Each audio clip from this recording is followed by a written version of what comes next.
title of our session is Fostering Developmentally Appropriate Outcomes for Young Children. This training is being offered in cooperation with the Georgia Department of Education Preschool Education Division. And I'd like to thank Dr. Nicole Talley for inviting Best Practices to offer this training to you. This is our first time. This is our maiden voyage as far as doing it online. So we would like to find out who is joining us this afternoon. So Sherry, would you post that poll for us, our first poll, to find out what your role is in your educational setting? So if some of you may not be able to respond in the poll, you can certainly do so in the chat box, but if you can, please respond in the poll. So we have about 55%, about 60% responding so far, about 70% of people.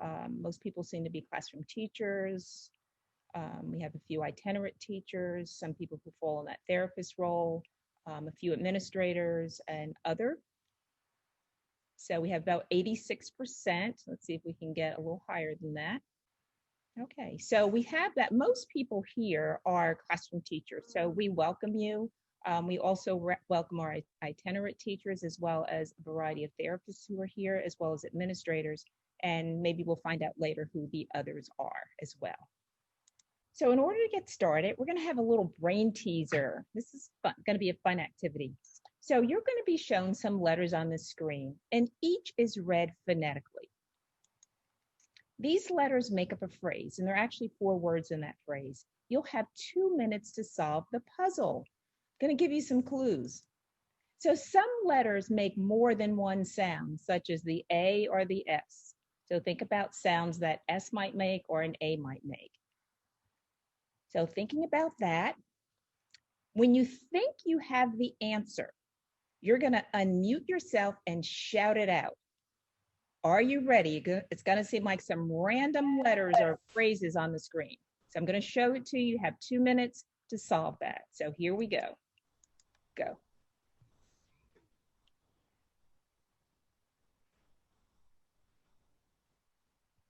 You know the answer, shout it, unmute yourself and shout it out.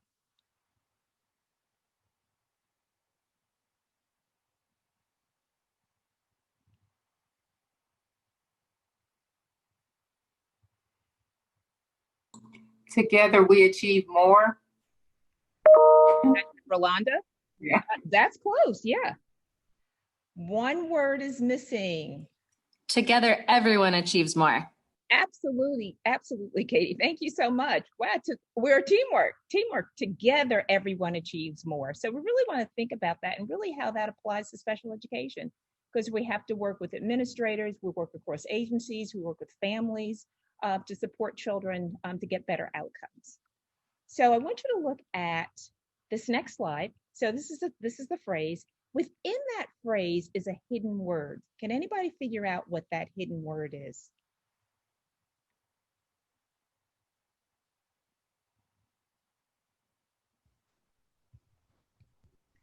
Team. Is that Diane? Team. Yes, you got it, Diane. Awesome, great. So we're an awesome team. So working together to support our kids. And that's really what it's about. It's not anyone individually, but we all have to really support each other to get those outcomes that we want with our kids. You're all awesome, great. So let me go over the objectives with you today. Our first is understanding the relationship of the early childhood outcomes, or understanding how to use those and what they mean. The use of the DAP principles to guide planning and instruction. Also to incorporate the GEL standards when you're planning. And 4th, to select developmentally appropriate activities from PEACH. So let us begin by discussing the Early Childhood Outcome Indicator 7.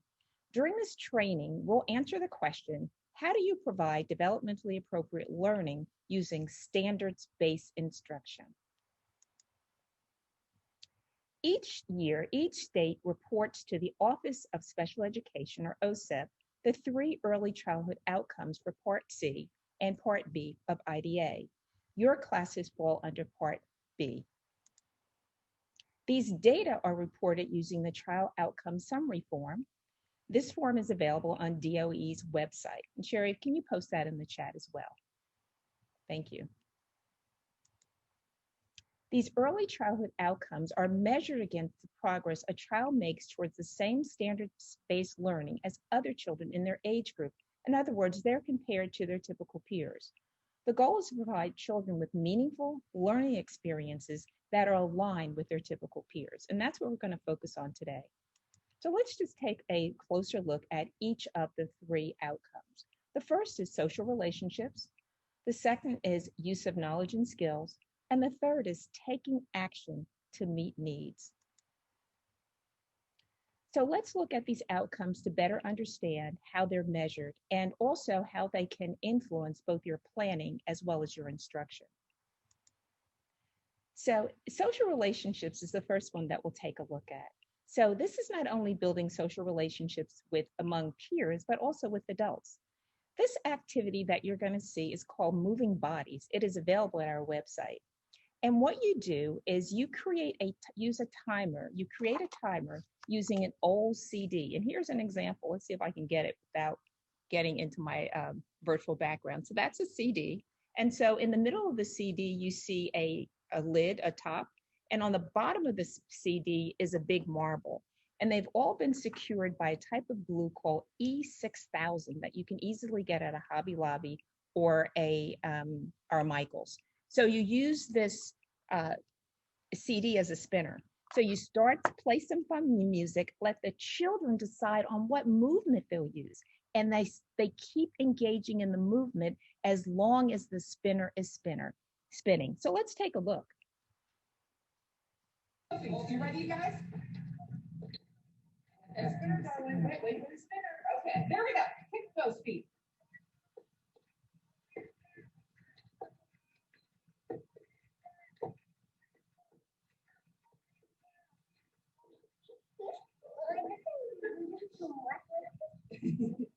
Jada, why are you not doing it?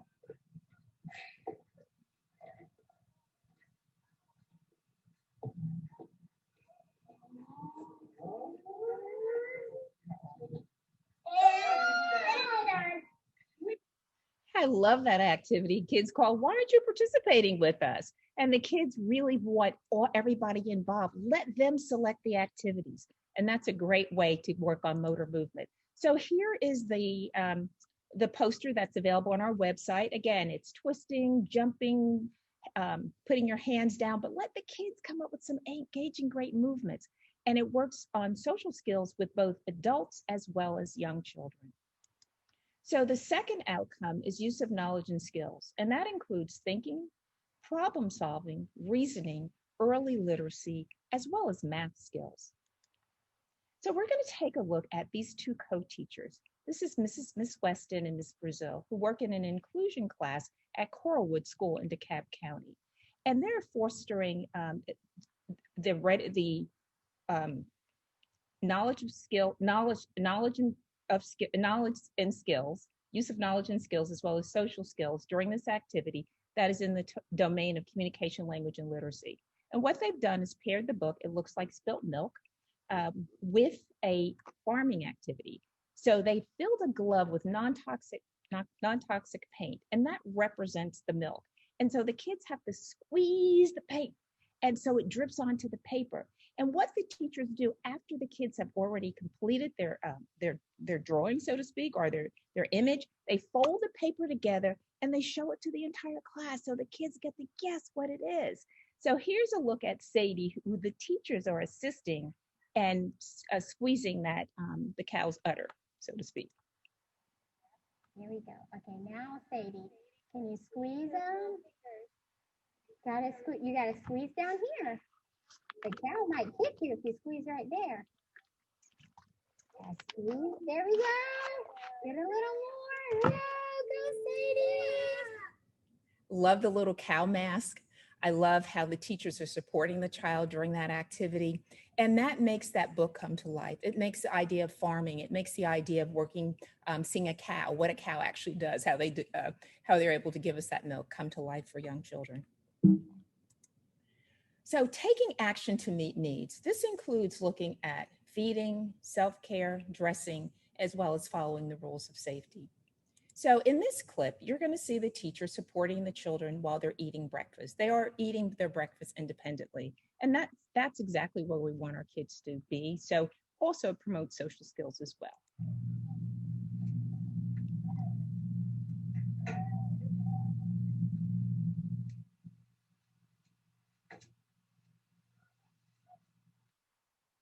So we know that that's an integral part of what we teach kids. And certainly now we have to do that with the guidelines around COVID in each of our classrooms. But that is, meals are important ways for children to develop strong social skills and work towards independence. So often when we think about instruction for young children who have IEPs, it's really guided by that child's IEP. And so we have to move past that and really approach learning in the sense that we have to support standards-based instruction. And that's really what our purpose is, because when we think about these outcomes, they're reported based on the skills that the child would have had to learn had they not been disabled. So we always have to keep that in the forefront as we're working with our kids. So that's kind of our GPS. So during this training, we're going to focus on social relationships and use of knowledge and skills. So we're going to do another poll. Need Sherry to post this for us. So we want to find out, what model of teaching are you using this year? Is it traditional, where you're face-to-face? Are you a hybrid, using a hybrid model where you are using some online as well as being in the classroom, or are you full distance?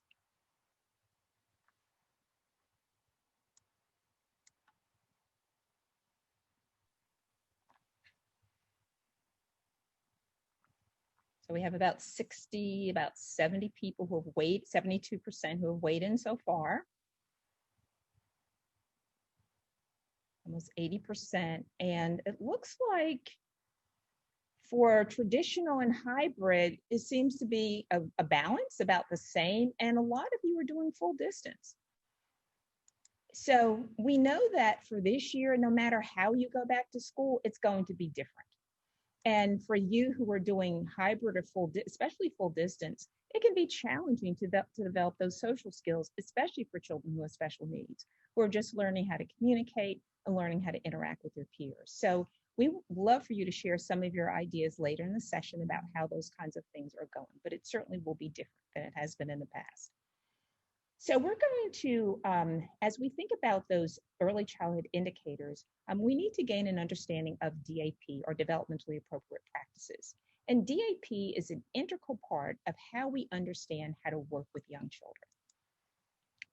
Developmental appropriate practices, or DAP, is research-based, and it's guided by how young children develop and learn. So essentially, it sets that framework. We have to know what high-quality learning is about. We have to know what the appropriate developmental expectations are for each child at each stage of their development. So really, when we think about DAP, it focuses on the whole child. How's that child? How do we support that child individually, or how do we support that child as part of a meaningful peer group? So let's take a look at a video clip. This will help you really look at DAP in a novel way. In your handout, there's a space for you to jot down 2 messages that this video conveys for you about planning as well as teaching. So let's take a look at this video. Hi, my name is Shelley Moore, and I'm a third-year PhD student at the University of British Columbia in Vancouver. As Canadians, we have a reputation for finding and embracing the strength in our diversity. This value, however, hasn't been reflected in our classrooms, which still segregate students by ability, especially students with developmental disabilities. There's a gap in our understanding about what we know inclusive education to be philosophically versus what we understand and the importance of understanding inclusion in our practice. This is the question I'm trying to answer in my research, is how can we find the value in the day-to-day practice in our classrooms in terms of inclusive education? So how am I going to explain this to you? Now I can sit here and try and describe this, or we can have a little bit more fun. Why don't we go bowling? So let's talk about bowling. You have 10 pins, you have 2 balls, and you have a lane. The goal is to knock down as many pins as you can. But if you don't get them all, it's okay, because you have another chance. But when I bowl and roll the ball down the middle and I don't knock them all down, what often ends up happening to me is that there's 2 pins left standing on either end, and they stare at you. It's the 7-10 split, and it's the hardest shot in bowling. How is bowling like teaching? The ball is the lesson, the pins are the kids. We aim for the middle, we do the best we can. The pins that are left standing, we often have another chance to kind of get to them, but at the end of the day, those 2 pins that are staring, looking at you, are kids who need the most support and are kids who need the most challenge. So we end up choosing one, and the other one is left standing. I just took all the fun out of bowling. Now, I don't know how many times you've watched professional bowling, but I spent an afternoon watching professional bowling. And let me tell you, there was not one bowler who rolled that ball down the middle of the lane. They throw the ball down the lane at a curve. And I was actually really curious about this. So I called up a professional bowler. He was so excited. I don't think he gets a lot of calls about education. He said the reason why the ball has to enter at a curve is because you will knock down more pins and create a bigger domino effect if you enter at that angle. But in order to do that, you have to change your aim. In order to knock down the most pins with one shot, he aims for the pins that are the hardest to hit. Now let's just let this sink in for a second. We are taught to teach the head pins. We are not taught to teach the kids who are the furthest and the hardest to get to. The kids with autism, the kids with Down syndrome. The part that's critical here, and it really aligns with Universal Design for Learning, is that so often the supports that we design for those kids on the outside of the lane are actually supports that all of the kids need. This is the part we need to understand if inclusive education is going to move forward in Canada. How can we find this value of diversity in our classrooms between the students? This is not just important for the outside pins, but it's critical for every single one of us. And just think, all we need to do is change our aim. Look how bowling changed education. Okay, I'm going to stop sharing my screen and let's take a look here. I got out of this the wrong way here, just to see all of you, your smiling faces out there. Wow, welcome. We have 4 pages of people. How are you? So looking at that, listening to that video and listening to that metaphor around bowling, what are your thoughts? How does that inform your planning and teaching? What do you think about that? Somebody just unmute yourself and share. Tell us who you are, what your role is, and just share out. I think that one of the main things to remember that she said is a lot of the strategies or supports that we use for children with special needs benefit the entire classroom. Yes. And it's very hard to help teachers understand that maybe something as simple as the use of visuals or extra cueing, it's not hindering the typically developing students. It's actually helping them as well. Yeah, thank you, Carolyn. So the strategies that you were using really support every child in that classroom. And typical teachers need to understand that you're really making their class better by providing these additional supports. Great point. Somebody else. I'll take a shot at it. Sure. Hi, what I've gathered from that video, my intake is that as an educator, when we're in the classroom, we're going to have a variety of students with a variety of needs.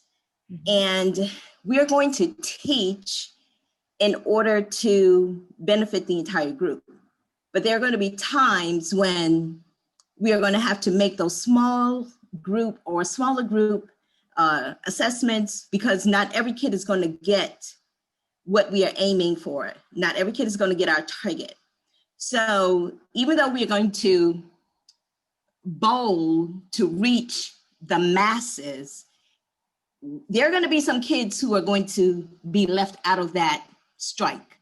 So we're going to have to probably redo it or come back and give that kid or that other kid, 1 or 2 kids, another shot at learning that, or, you know, having an opportunity to grasp that skill that we were aiming for.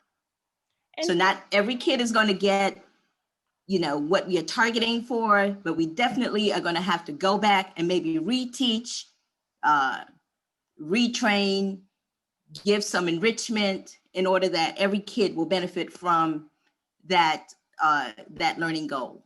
And so that enrichment really helps support every child. Definitely. Most of us need a review. And that's so important for our young children, whether they are typically developing or whether they are have some special needs. Anybody else? Hi, this is Patrice speaking. Good Mhm. afternoon, everyone. Hi. I know initially when when I was watching the video and she was like, oh my, there'll be some kids who get missed. I'm like, I almost felt overwhelmed because I'm sure all of us at some point have had this like, oh my gosh, you can't save all the children. But I had to reframe my mind, since we're talking about a game, that there are multiple opportunities. It's not, you just don't get that one role. So just being gentle with ourselves, but also having the self-awareness, when we talk about these SEL skills, that every day some students might not get everything that they need, but then there is tomorrow, and just being intentional that we know when we're planning the instruction that we do have to address this, but we can't do it every single day. But just knowing that we do have another opportunity to do it, and being self-aware that we understand that we still have to do it just because we didn't get it that day, if that makes sense. And thank you, Patrice. I think the point you made is intentional teaching. And so that is revising our practices on a day-to-day basis and really thinking about what we've done and how do we continue to support our kids. Anybody else?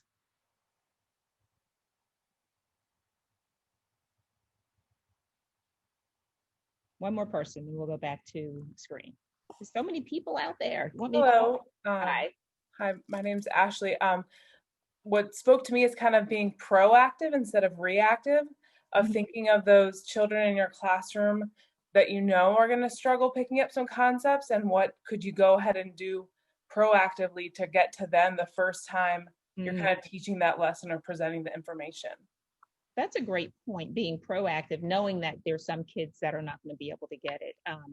One of the things that comes to mind for me when I think about a lot of the strategies that are currently being used in Gen Ed, a lot of those really grew out of special education over time, and they've become very generalized. I think about the language modeling strategies that are really an integral part of what we see with young children. How do we support language development? That was actually born out of research that was done with Down syndrome children probably 3 or 4 decades ago. So a lot of things that we become to accept as part of the curriculum really grew out of working with on a one-to-one basis or working with children who needed additional support. Okay, thank you for your thoughts. So we're going to go back to sharing my screen, getting back on task here. Great conversation. I appreciate your feedback and observation with that video. I think it's just a powerful video to help us rethink or really think about what we do in a more intentional way. So DAP resources, these I got from the National Association for Young Children, or NACCE. They have lots of timely resources where you can take a deeper dive into DAP. Oh, sorry about that. Thank you, Vincent. I forgot to do one more click here. You're seeing too many things here. Thanks, Vincent. Yeah. So they have timely resources that really give you the opportunity to take a deeper dive into DAP. And we're providing that link in our chat box. And also you can go to their website as well.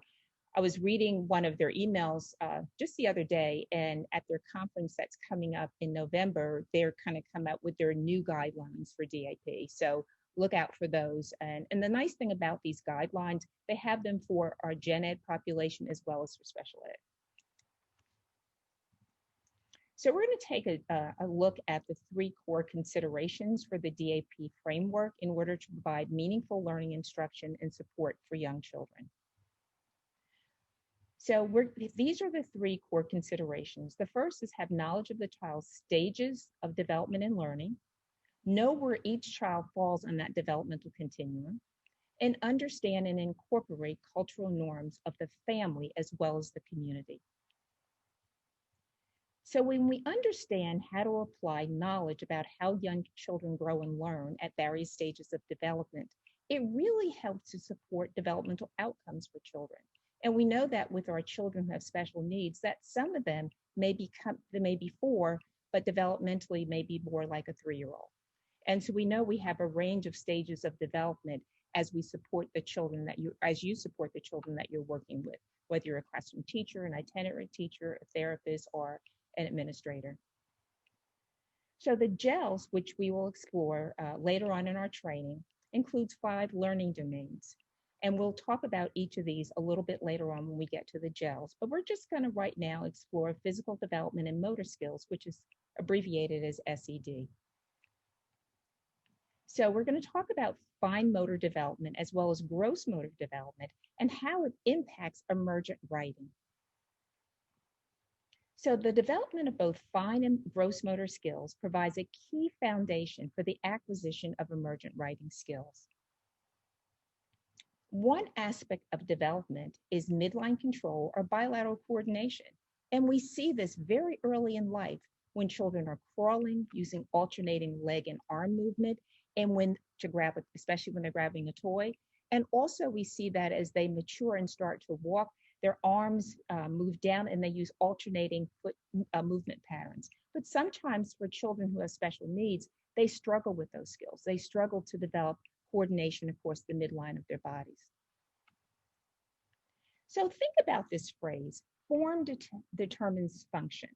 And we will explore this idea as it relates to emergent writing. So I want you to think about this. Imagine if I asked you to draw a snowman using a paper plate that was on top of your head. Think about that. You know, as an adult, you would have an idea what a snowman looked like. So it may come out less than ideal, but you'd have some idea of how to draw that snowman. So this is when you need to either grab your paper plate that we asked you to bring. So if I can get my paper plate here, it's fading into the background. Here's my paper plate. And your marker, because I need you to participate with me. This is not Linda doing it. I need you to participate. So you still get the idea of how this works. So make sure, let me see your paper plates or your piece of paper. Put it up to the screen. Everybody have theirs? Great, awesome. So what you're gonna do is this. You're gonna place the paper plate or the piece of paper on top of your head. Everybody got that? And then what I'm going to do is give you a set of directions. So I'm not just watching you, I'm doing this with you. So the first part of this, I have my Sharpie here. I'm going to draw the base of the snowman. So I'm going to hit the big part of the snowman. So draw that part of the snowman, the big part of the snowball. And then I want you to draw the middle part of his body. And now draw where you think his head belongs. Okay, can't peek. We need to give your snowman 2 eyes, a mouth, and let's see, we won't do a hat, but we'll give him a scarf. Let's give your snowman a scarf. So draw where you think that scarf belongs. So I'm going to show you mine. I can do it without the virtual background here. It's fading into the virtual background. There it is. Did you see mine? How awesome it is? So Ashley, can you ask someone to unmute themselves and share their snowman? Yes, sure.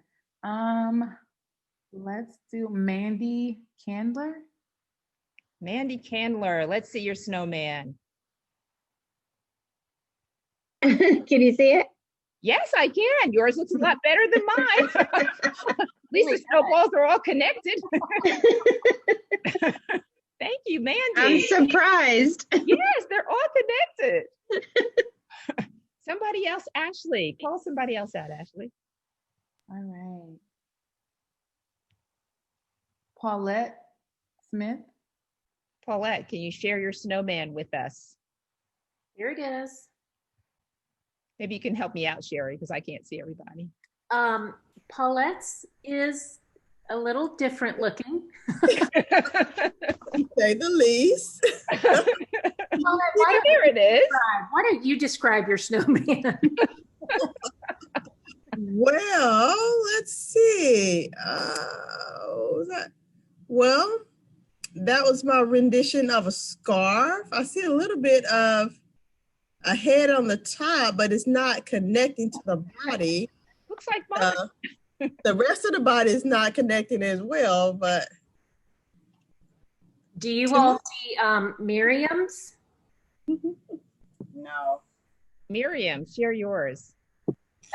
Here That's it is. cute. It's almost like two body parts. Oh, there's Miriam. Yeah, but it looks like it's happy. I can see a happy face. Yeah. This wasn't easy, was it? No, it wasn't. No, it wasn't easy, but it was certainly something that we all know how to do. We all know how to make a snowman. So what made it difficult? Lack of visuals, visual input, since we couldn't use our eyes to complete the task. Couldn't see it. Yeah. So you had to imagine where to position your hand as you move from each part of the snowman. So a task that you put in front of you would have been very easy, but this made it a lot more challenging. Fun and interesting though. So now think about that when we think about kids who are learning to write.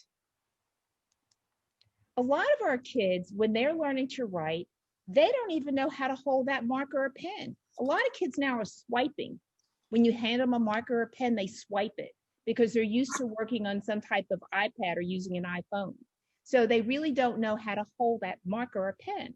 So in order to teach children, we need to strengthen both their fine and gross motor skills in order to support early writing, because it's challenging for kids.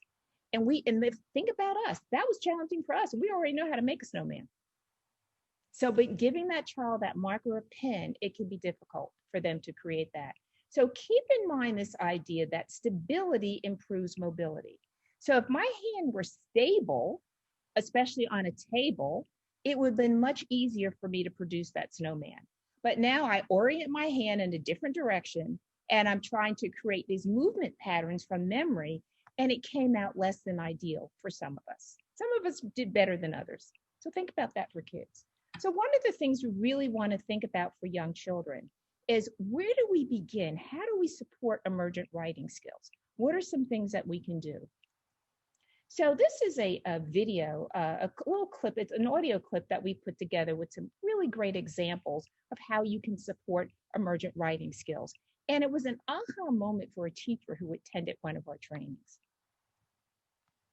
I learned that all children aren't familiar with using writing utensils. Draw me a picture, trace your name, write your name is what I would say, but some children have never held a pencil, and I've never really given that any thought.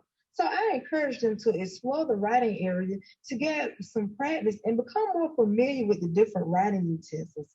I have become more engaged with when writing assignments are given, because all kids do not progress at the same rate. And I just can't assume that all kids can hold a pencil, a crayon, a marker, or even a paintbrush. Yeah, so think about our kids who have delays.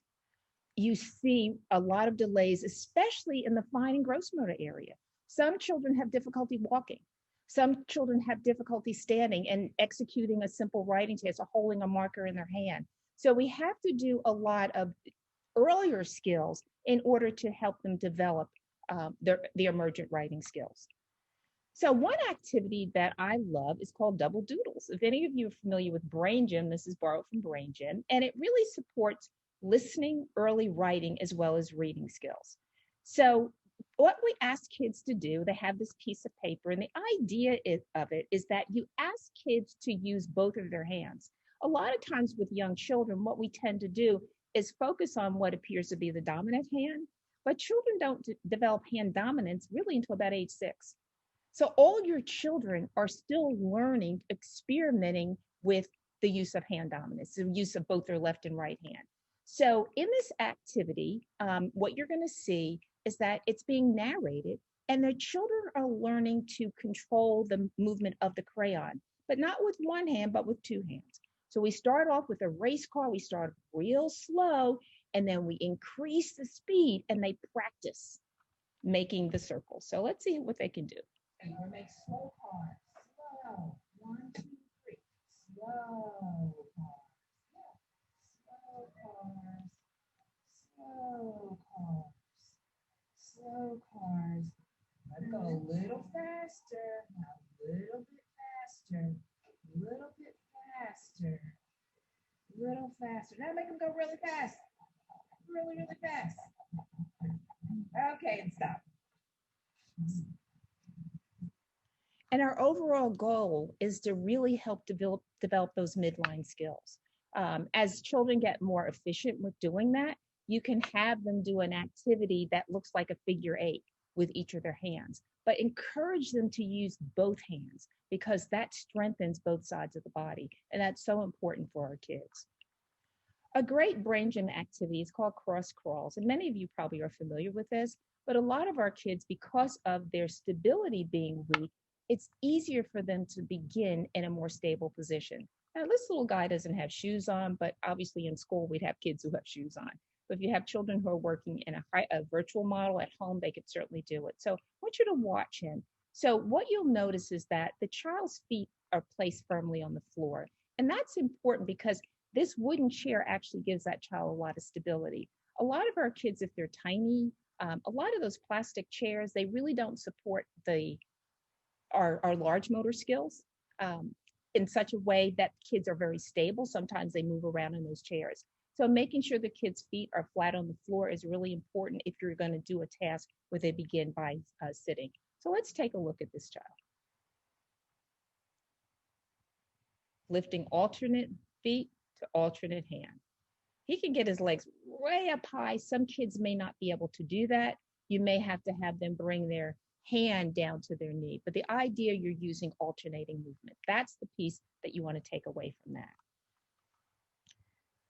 So I need you to stand up. We want to see all your smiling faces because we're going to do a bilateral coordination activity from Cuckoo Kangaroo called No Crust. And I need you to get up and do this with me. Probably a lot of you are familiar with it. So let's stand up. We need to get some of that movement going because we'll be sitting for a long time. We have about 3 hours today. So let's get up and we'll do this together. This works on midline control as well. So just follow the screen.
Right. Awesome. Awesome.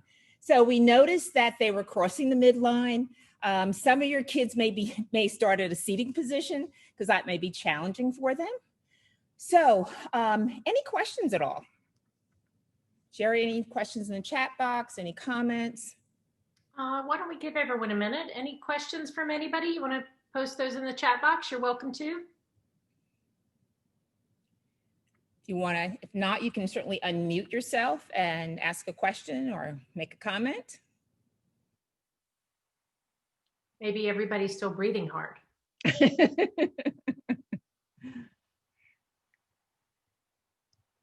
All right, I don't see anything in the chat box, Linda, so we can Okay. in a little bit. So regardless of children's entry point in learning, we're really working towards developmentally appropriate standards, and we have to always keep that in mind as we're working with our kids. So the second DAP core principle is know where your children fall on the developmental continuum. And really, we need to make sure that children have access, they're able to participate, and certainly make progress. And certainly now with many of you doing full distance, that presents different challenges than you might have in a classroom. So keep in mind that bowling metaphor provides strategies for the outside pins, which help support all of our children. So I want you to listen, watch Rebecca Harper, who works at Coralwood School here in DeKalb County. And she is doing an activity with her kids, but she also allows some other children to participate in an independent way, in a way that makes it easier for them to be part of that group. Down, out, in, out, in, tricky. In, out, up, oh, down. Can I help you, Reese? Reese spelled a very great I word, Ella. IMPORTANT. I just said a lot of letters. What's that spelled, Reese? I-M. No, I don't want cooperate. I want important. I know you want to watch Reese. I want you to play. I want you to do wait, Reese, look at me. Can you give me an I word? Will you give me an I word first? Okay. Write your C.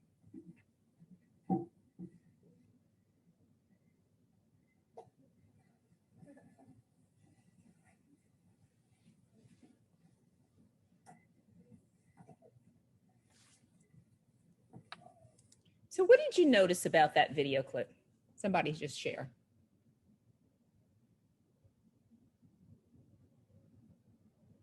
Unmute yourself and share.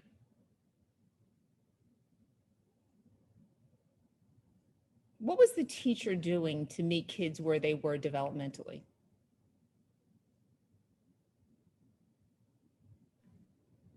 She was using his strength to let him be able to answer the question in class.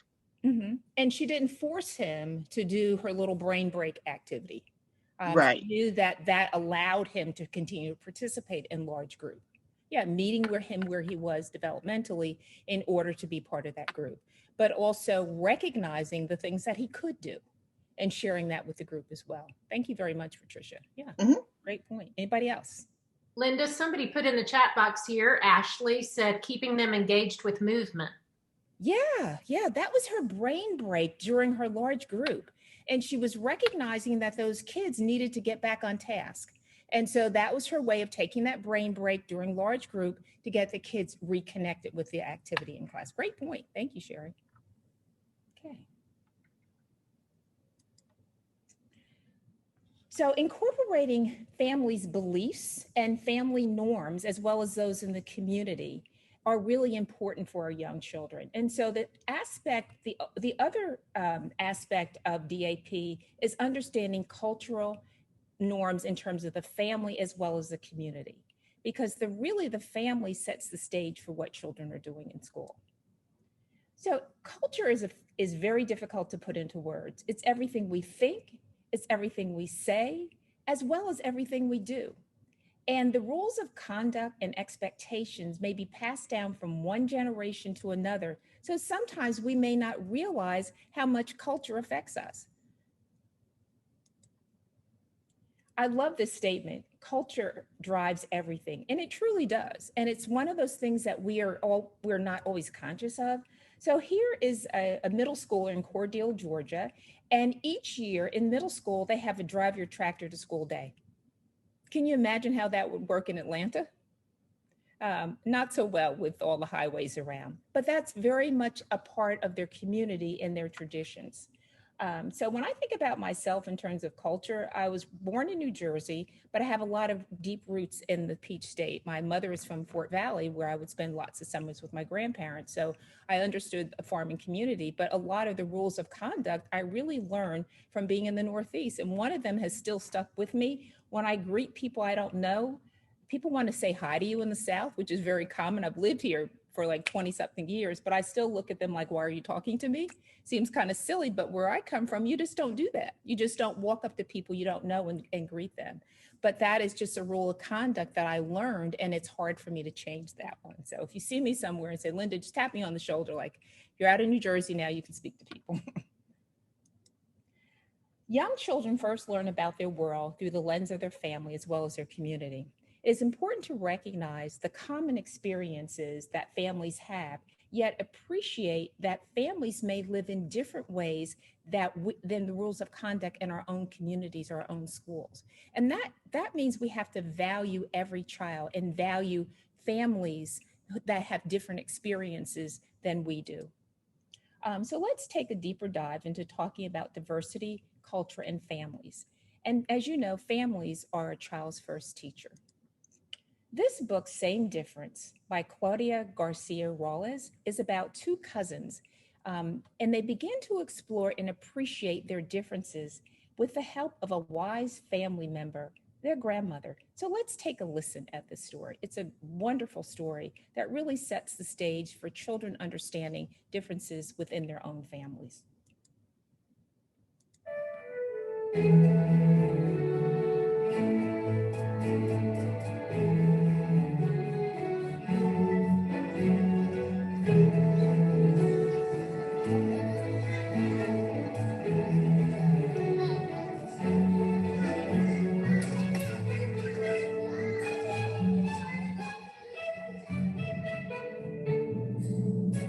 Lisa and Lita were just the same. Practically twins, even down to their names. They were first cousins who loved to play, never apart, not even for a day. Lita and Lisa danced to the same beat, sang the same songs, and even sat in the same seat.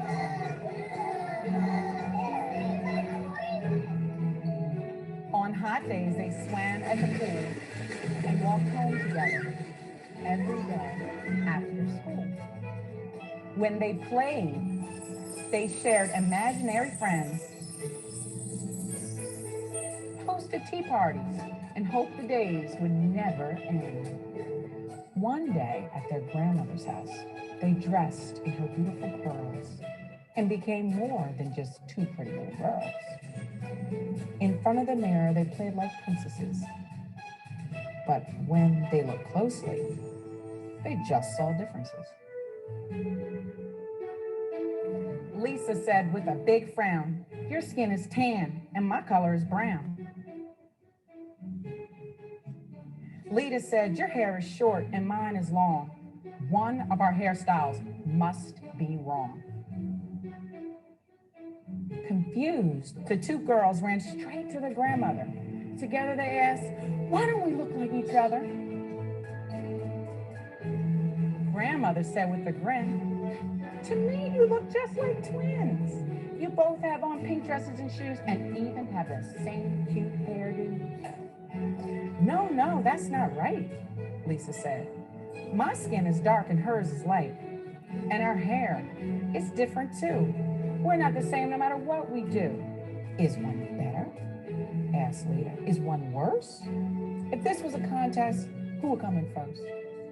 "Oh, children, let me explain. You could be different and still be the same. No one is better. No one is first. You come from people who look very diverse. like different times of the same day. Both are beautiful in their own way. Lita, your skin color is like the morning's golden sky, with rich vanilla creams and honey yellow clouds passing by. Lisa, your skin color has cinnamon red hues, mixed with sweet purple plums in the sky's midnight blues. I know hair is special to a little girl, but let me tell you, you both have the same curl, just different sizes. One big and one small. Having natural beauty is special to us all.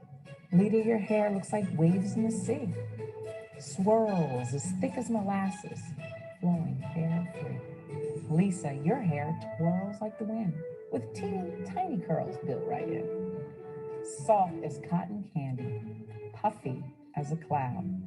You both have ponytails that make me very proud. So now I hope you see just how wonderful you both can be, light or dark skin, short or long hair. You're both special because of what you share. Lita and Lisa decided to play in front of the mirror for the rest of the day. They were two happy girls, no more, no less, just the same smile and the same pink dress. Same difference is what they would say if their hair or skin ever got in their way. They were first cousins who loved to play. They were never apart, not even for a day.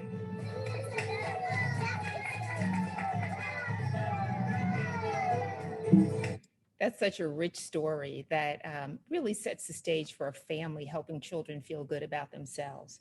Another great resource that helps you take a deeper dive into diversity is called embracerace.org. They have some great resources for you to have conversations with young children in ways that apply to young children. So sign up for their emails. They have really good resources there as well. Have your children in your class share about their families, who their families are, what they have, and what they can do. It's a great way to learn a little something about what the child does at home. You can even do this activity virtually. This is available again at our website. You can download this, and I think Sherry's going to put it in the chat box as well. So have children write about or tell you about or draw pictures, a way of having conversations around their family, about their families. Another great resource that extends that kind of family chart is in our best practices resources section as well, called Who Lives in My House? Have the children use different shapes to represent each of their families as well as their pets. And we certainly know nowadays probably many more people are living in a household and they may have a lot of extended family members. So this is a great way for children to represent the people who are in their families. And we know that all children love talking about their families, and we're coming up on the holidays. So asking children questions about where they're going or what they do with their families. So this little boy says, for Thanksgiving, I'm going to my Uncle Bobby and Aunt Lynn's house. They have a tractor and a four-wheeler. It's not that far. It's not that far to get there. So let kids share their ideas that you can document in if you're using WSO or if you're using some other form of documentation. And I love this one as well. Again, children document their experiences that they have with family members. This little girl got to go to a birthday party for her great grandmother who turned 103 years old. How awesome is that? And I'm sure she wanted to share that with the class. So when we think about diversity in families, we take a broader look and look at communities, because our communities also help us understand who we are as individuals and also help children stay connected. And children recognize businesses or places of worship as well as parks in their own communities. So taking time to visit neighbors help children understand and learn about family similarities as well as learn to appreciate differences. And certainly we have to do that with appropriate social distancing protocols at this point. Young children often recognize environmental print through the identification of restaurants and other stores in their neighborhood. This is a great game at our website called Penny Pay at the Waffle House that you can download and use in your classroom. It helps children understand how the exchange of money can be used to purchase goods. So you can make a little purse using duct tape and have kids put pennies in it. And then they count the pennies in order to buy the items at the Waffle House. There are some images of the different foods that they can purchase. So again, understanding that exchange of money helps them to purchase goods. So now let's consider other places a child may go in their community, such as a barbershop, to get a haircut. So this activity is paired with a story entitled Daniel Gets a Haircut, as well as a hybrid informational textbook called Crown, Ode to the Fresh Cut by Derek Barnes. And the teacher included lots of hands-on activities that simulate haircutting. You could have some that simulate curly hair as well. So these are things that kids are actively doing in their community. So you want to represent their community as much as possible. I love this quote by Dr. Haley that states that norm differs by culture, nation, and era. And think about that.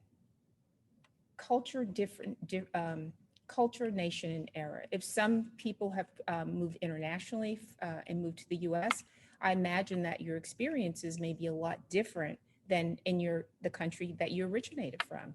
Now, as I mentioned before, I grew up in New Jersey, and one of the things I shared with a family member recently is that when I grew up, our family didn't have a car. And she was like, "You didn't have a car? How did you get around?" Well, public transportation was everywhere. So at 8 years old, I learned to take the bus by myself.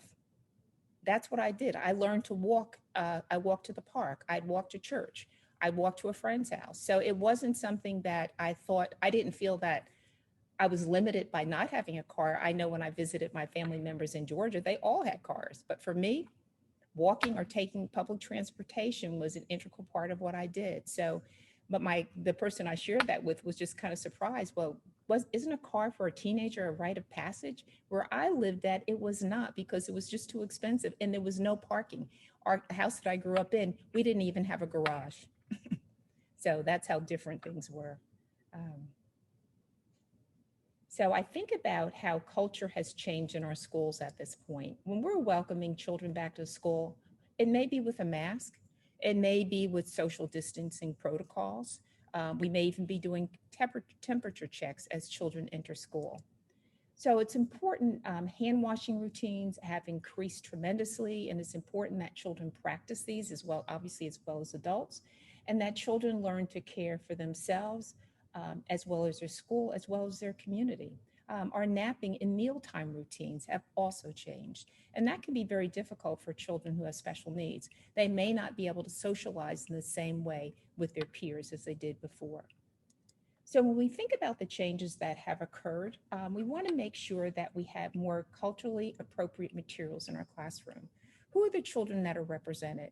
Do we have books that they can see themselves in? Do we have materials placed up? Or can we invite families to share experiences with us? Maybe we can't find a book about a child who moved from another country. You can ask a family to create that book using Ziploc bags. They can create a book using Ziploc bags and inserting the pictures into those Ziploc bags and sealing it with masking tape. So there are lots of ways that we can represent a child's culture in our classroom. Certainly practicing appropriate social distancing rules in our classroom. And many of you, if you're doing full distance, you're using so many digital methods to communicate with families. And those digital methods have really taken center stage for how we interact with families these days, and sometimes with each other. So this is a pre-K classroom, but I termed it a pre-K escape room. So anybody ever been to an escape room before? I know at our job, we did that last year. Sherry's going, yeah. Sherry, tell us a little bit about an escape room. I didn't go last year. Raise your hand if you guys have ever done it. It's fun. It's very challenging. We went to one located downtown near our office that we all walked to. And it was kind of set up like a weather, like you're on TV, and just the clues, like you go to all the obvious places that you think, like you see something hidden and you're like, oh, it's totally going to be behind there or whatever. It's not. Anyway, but we did escape, so it was fun. It's a great team building, great way to do things together, have fun with family or friends. Yeah, so I think I want you to reimagine your class as an escape room. And one of the things that Sherry pointed out, it's fun. You want to make it fun, but also make it a learning experience. It's a place to solve problems. But just like an escape room activity, you have a limited time to make that happen. So you really have to involve your co-teacher, your support staff, in order to make those kinds of things happen. So we have to kind of reimagine the spaces that we're working in now with our families as well as our children. Linda, I just wanted to share, Patrice put in the chat box, it's so relevant. She said, I think that bowling ball analogy is relevant to being culturally aware. A lot of time that is how students make their connection to content that they teach. Absolutely. That's a great point. Thank you for sharing that. It does have to, so some children feel that their cultural experiences may be outside of that group. And how do we embrace children to make them feel that they're an integral part of that community? And that's so important. Our society is so diverse. I know I used to work in Gwinnett several years ago, and there were 67 different languages spoken. I'm sure there are even more now. So there's so many different languages and so many different rules of conduct. And these kids are 4, and they're just beginning to learn about their social rules at home, as well as the expectations around school. Thanks, Sherry, for sharing that. So this is a scripted story, or a social story, that you can find at our Best Practices website. It's about Alex's journey back to school after the pandemic. This is a great story that you can share with your kids as well as families as a way of talking about what children may experience or what they're continuing to experience when they return to school. If you're doing full distance and kids are transitioning back to school at a point in the future, this may be a great book to read with children, to read with families as well. Another resource for you that is at our website is a greetings ritual. So these are mostly non-touch greetings. I see there's a foot bump, so we kind of touch, but not really. So greeting children with a smile, spirit fingers, having an air hug. We have to get really creative, winking, hand on the heart. So thinking about ways that say, I care about you, I want to interact with you, but in ways that keep us all safe. And I love this one. I always think of a high five where we, high five somebody else. But another way of thinking of a high five, and if you're have your camera on, do this with me. This is a high five. Do that with me, guys. A high five. Tell your kids, high five. So that way you're not touching, but you're acknowledging that child and you're interacting. So come up with some creative ways to greet kids that say, I still care about you. So one of the things that we think about when we think about diversity, we first must confront our own views and biases before we can support or make changes in our classroom. And we all have biases. When I was putting this together, one of the things I thought about when I was faculty, I had a grad student who was majoring in speech pathology, and she hadn't worked in our clinic yet. But one of the things that I remember hearing about her is that she had no arms. And so initially you started to think, well, how can this student be a speech pathologist? How can she interact in the clinic? And so when I met her and she started coming to clinic, she didn't drive, but she had a driver. And so she'd take her purse and she'd put it in her mouth and throw it on her shoulder. And then I started to realize over time that she only had one leg, but she had a prosthesis that looked like a leg. So when she had to do a test, and she'd have it on those little sandwich boards, she would take off her shoe and then flip the test over with her toes. And it was interesting to watch how she interacted with her clients, both adults and children. She had such great connection with people, her facial expressions, her interactions, and you almost stopped noticing what was missing. So I had to let go of my perceptions about an individual who didn't have arms and only had one leg, and understand that she was a valuable member of the profession.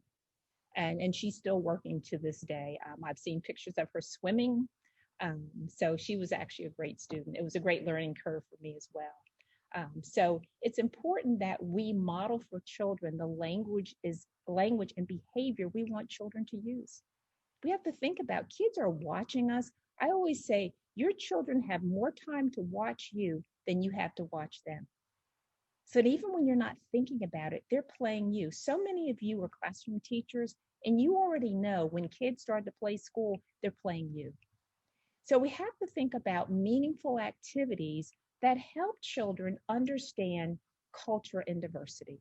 So we're going to take a look at a video looking at two teachers and how they approach this idea in different ways, but in ways that are meaningful for young children.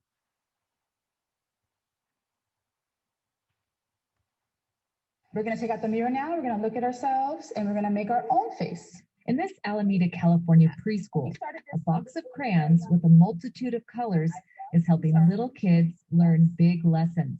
So put your hand and decide what you think is the best suited for you. Teacher Tiffany Battle asks the children to look carefully at their own skin color and their classmates' skin colors. Let's put our hands in. To notice differences and similarities.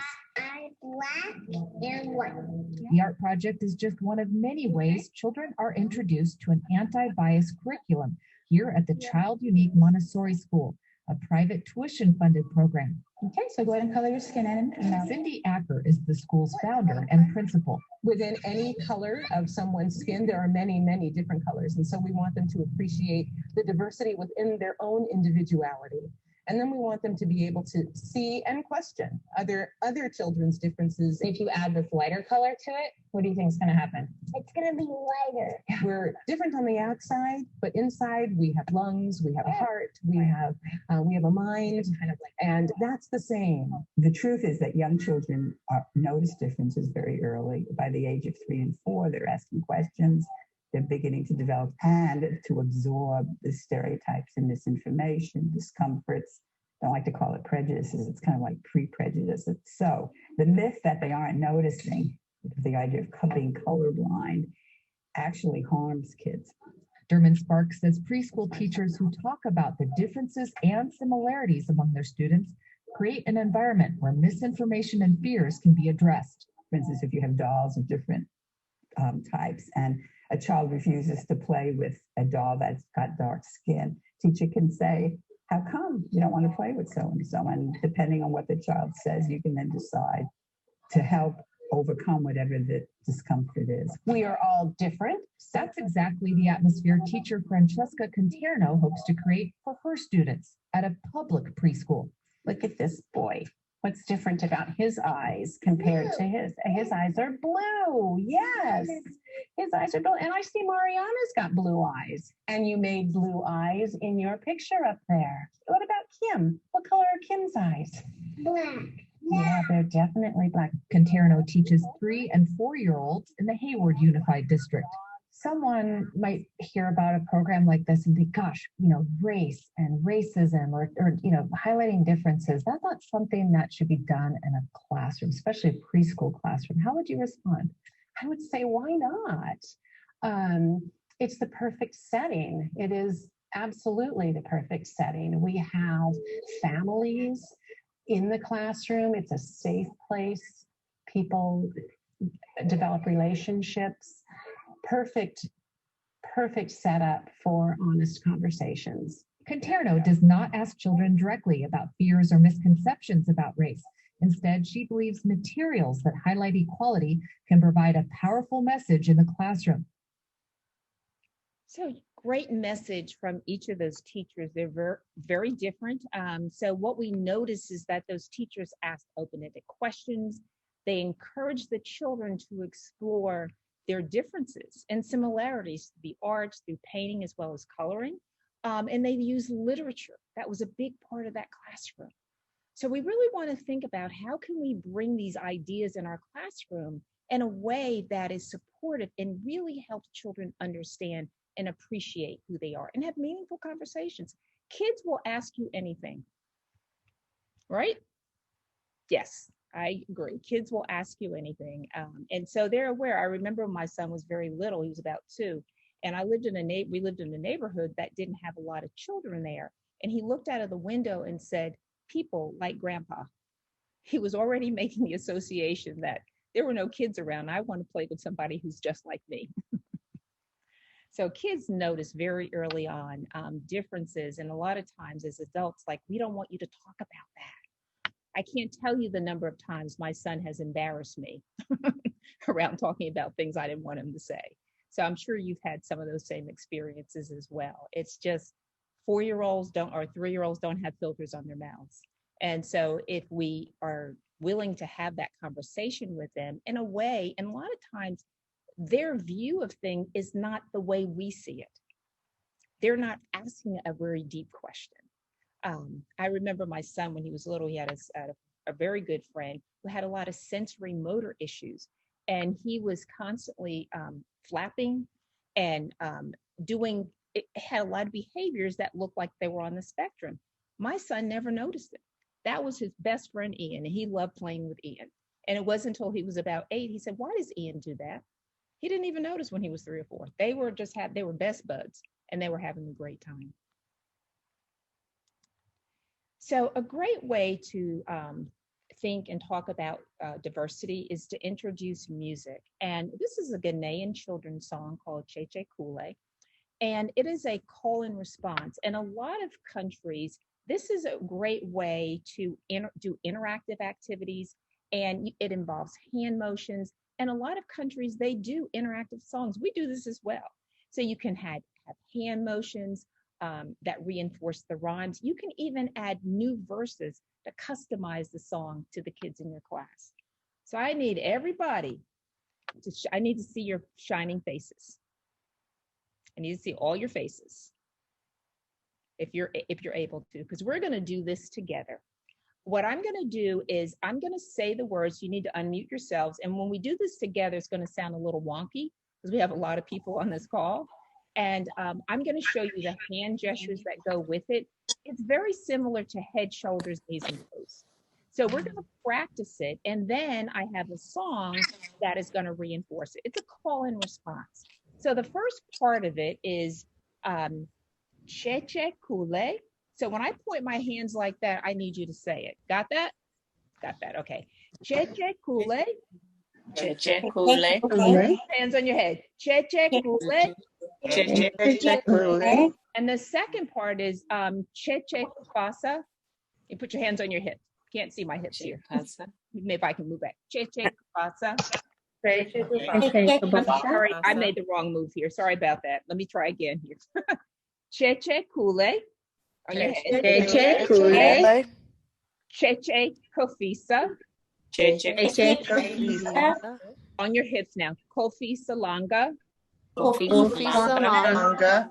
Now I'm on my hands are on my knees, which you will not be able to see even if I back up. So Haka Shilanga. Haka Shilanga.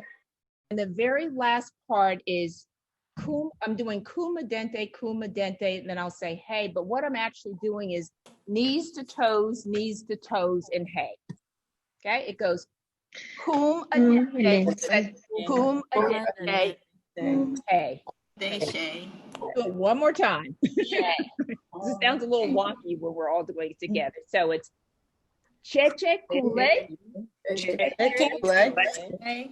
Kufasa, Cheche Kufasa, Kofi Salanga, Salanga, Kaka Shilanga on your knees. Kaka Shilanga. And we'll all do kuma dente together. Kuma dente. Got that? So the easy part about this, when you see the song, the kids are going to be doing the motions. All we have to do is the response, but we're going to do the hand motions that go along with it.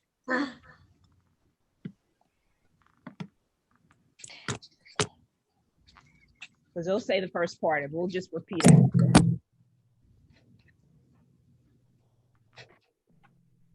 Can hear it. No sound. Now, now,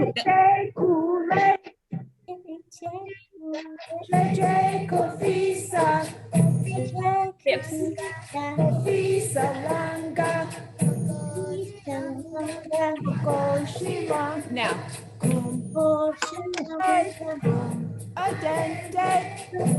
Adente. Hey. Yeah. It's a fun song, isn't it? I love that song. It's one of my favorites. Okay, you can mute yourselves again. Thank you for participating. So we're thinking about diverse learners in teaching. You may have a child in your class who is visually impaired, and how can you support that child? How can you help that child feel that they're an active part of your class community? So help children in your class gain a better understanding of a child's needs by reading informational textbooks about blindness, such as Some Kids Are Blind, and a storybook such as Ray Charles. When you need to document a child's work, ask the child what they have written down. So here's a child's work that was documented. The child created her initials in Braille, and the child says people who are blind read with their fingers. It's called Braille. And so she's practicing that Braille alphabet. But that's something you can easily bring into a classroom for kids. And all kids would love exploring those ideas. Some great resources, if you have a child who is visually impaired or blind, is from the National Federation for the Blind. And they have some great videos that are resources for distance learning, which I find pretty amazing. And I bet even sighted kids could benefit from these videos as well. So make sure you visit that website. Sherry will put it in the chat box. It's in your handout as well. Another piece from the National Federation of the Blind, they also have an early childhood initiative. So not only do they have resources for full distance, they also have some great resources if you're working in a classroom as well. So here, make sure you visit that website. Another great website is called GetEpic.com. So if you haven't used this yet, if you work in a school, you can sign up for their books, and they have great informational textbooks as well as storybooks that you can use with young children. You can type in the age group that you're interested in.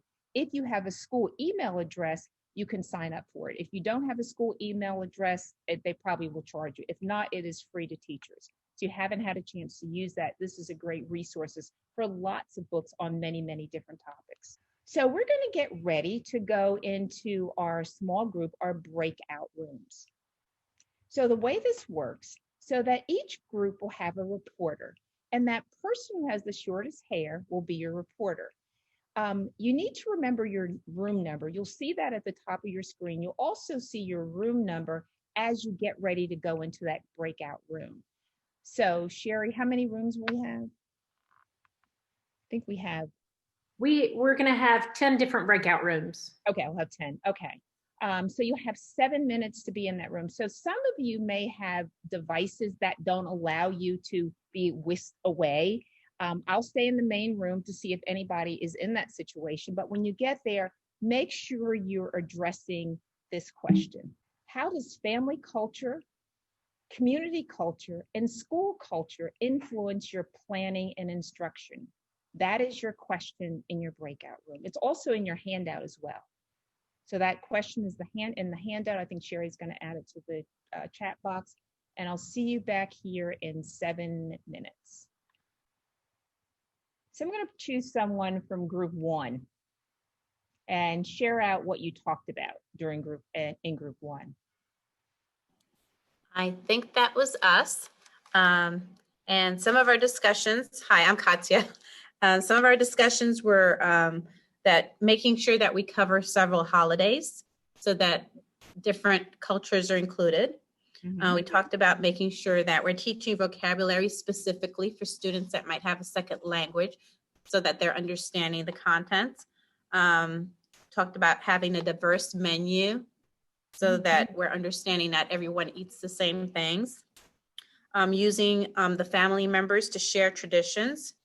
Having diverse materials in our classrooms that represents our population, including different exceptionalities, having items that the child needs, like if they're Braille, having Braille books available. If they're blind, sorry. And taking the fear out of it, like, having lessons on, so the other students understand why certain students might need certain things and making them comfortable with it so that other child doesn't feel uncomfortable We also talked about using music in different languages, just like the music you did earlier with us. Offering parents materials in their native language so that they feel included, and taking schedule considerations, like taking consideration about their schedules, like if a student is Muslim or Jewish and they have certain holidays that they have, that we take that into consideration when we're scheduling meetings or conferences, and being flexible with that. Really rich discussion on so many different topics, but really understanding who those kids are, and appreciating their home culture, as well as looking at their learning differences and how we can help children feel comfortable with all of those things. What about from group 7? Was that us, Carol? I think that was us. Can you hear? Who was group 7? I heard someone start. Yes. I think that was our group. Okay, we'll go ahead and share anyway if it wasn't. I thought we were group 7.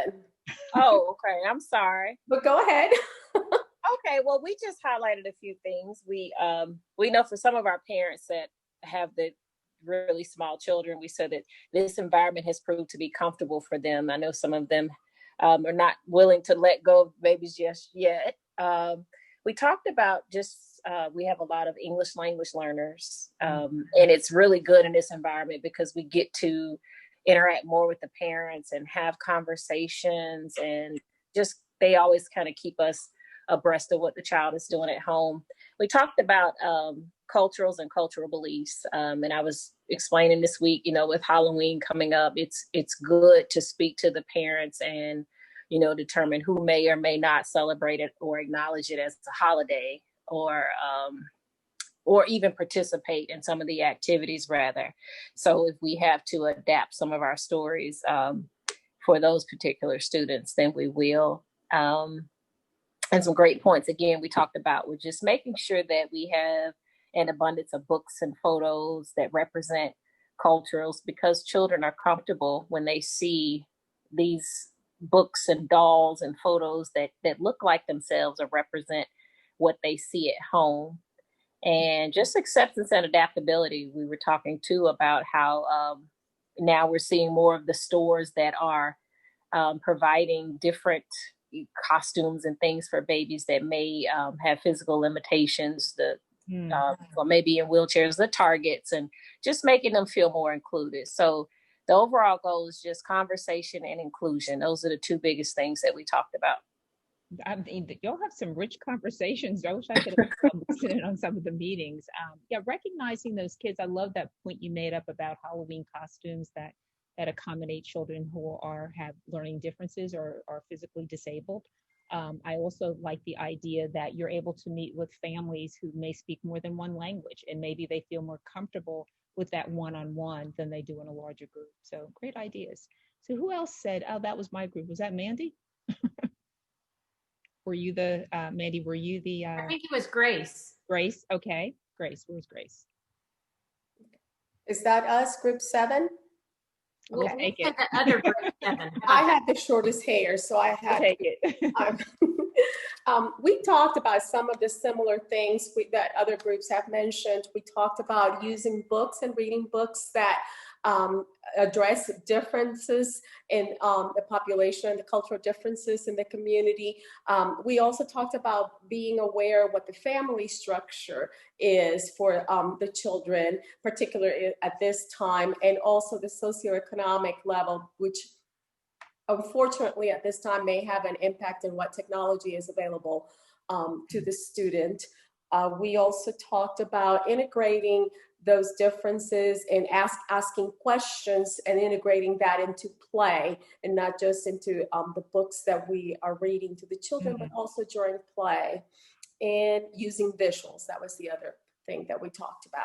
Yeah, so making these ideas an integral part of what we do. And one of the things I thought of as everybody was sharing, we want to make sure that we represent culture in ways that are authentic, because there are a lot of things that are very stereotypic, and we have preconceived ideas about what something should look like, and it may not actually be that. So make sure we connect with families to make sure that we understand their expectations. What about group 10? That's our group. we talked about some of the exact same things. One of the teachers has mostly Spanish speaking children, which was from different parts of the country. So sometimes the words is still not the exact same thing.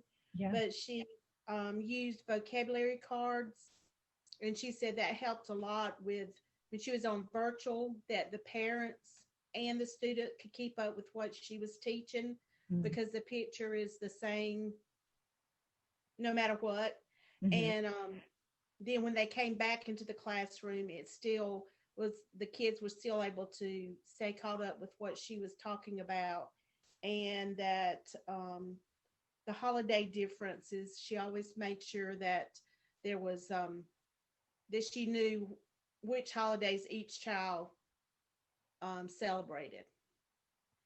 Okay, great points. I think, again, individualizing, making sure that you know who your families are, and recognizing that if you have children that speak Spanish, there are many variations of Spanish, just like there are of English. We can't assume that someone who speaks English from another country understands what we say in American English. It can be very different. So the same thing in Spanish languages. Spanish can be interpreted differently across different regions. Anybody else? Let's see, one more group. Let's see, group 5. Hey, that's our group. All right, so you said a lot of things. I didn't get to speak, so hopefully I am, since I was a scribe, I'm paraphrasing for my group. But what the takeaway after listening to everyone as far as planning instruction is that this is about seeing the human being before the actual content.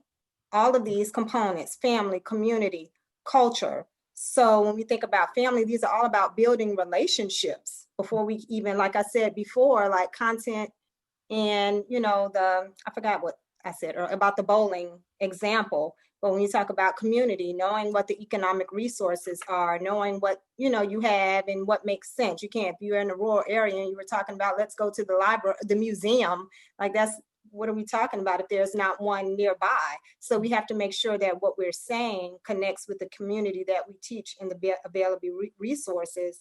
When you talk about culture, well, all of this, I think, also ties into social awareness. When we talk about the Castle Wheel and SEL, that it always takes me back to that. So just connecting what we know about the people, the community, and their belief systems. So that, again, goes to our own awareness. And if we are willing to do that before we even plan instruction, I think we have to, all of these things takes us back to our own selves first to even be aware that this needs to be considered before we can, otherwise we're just planning instruction, which we all went to school to do that.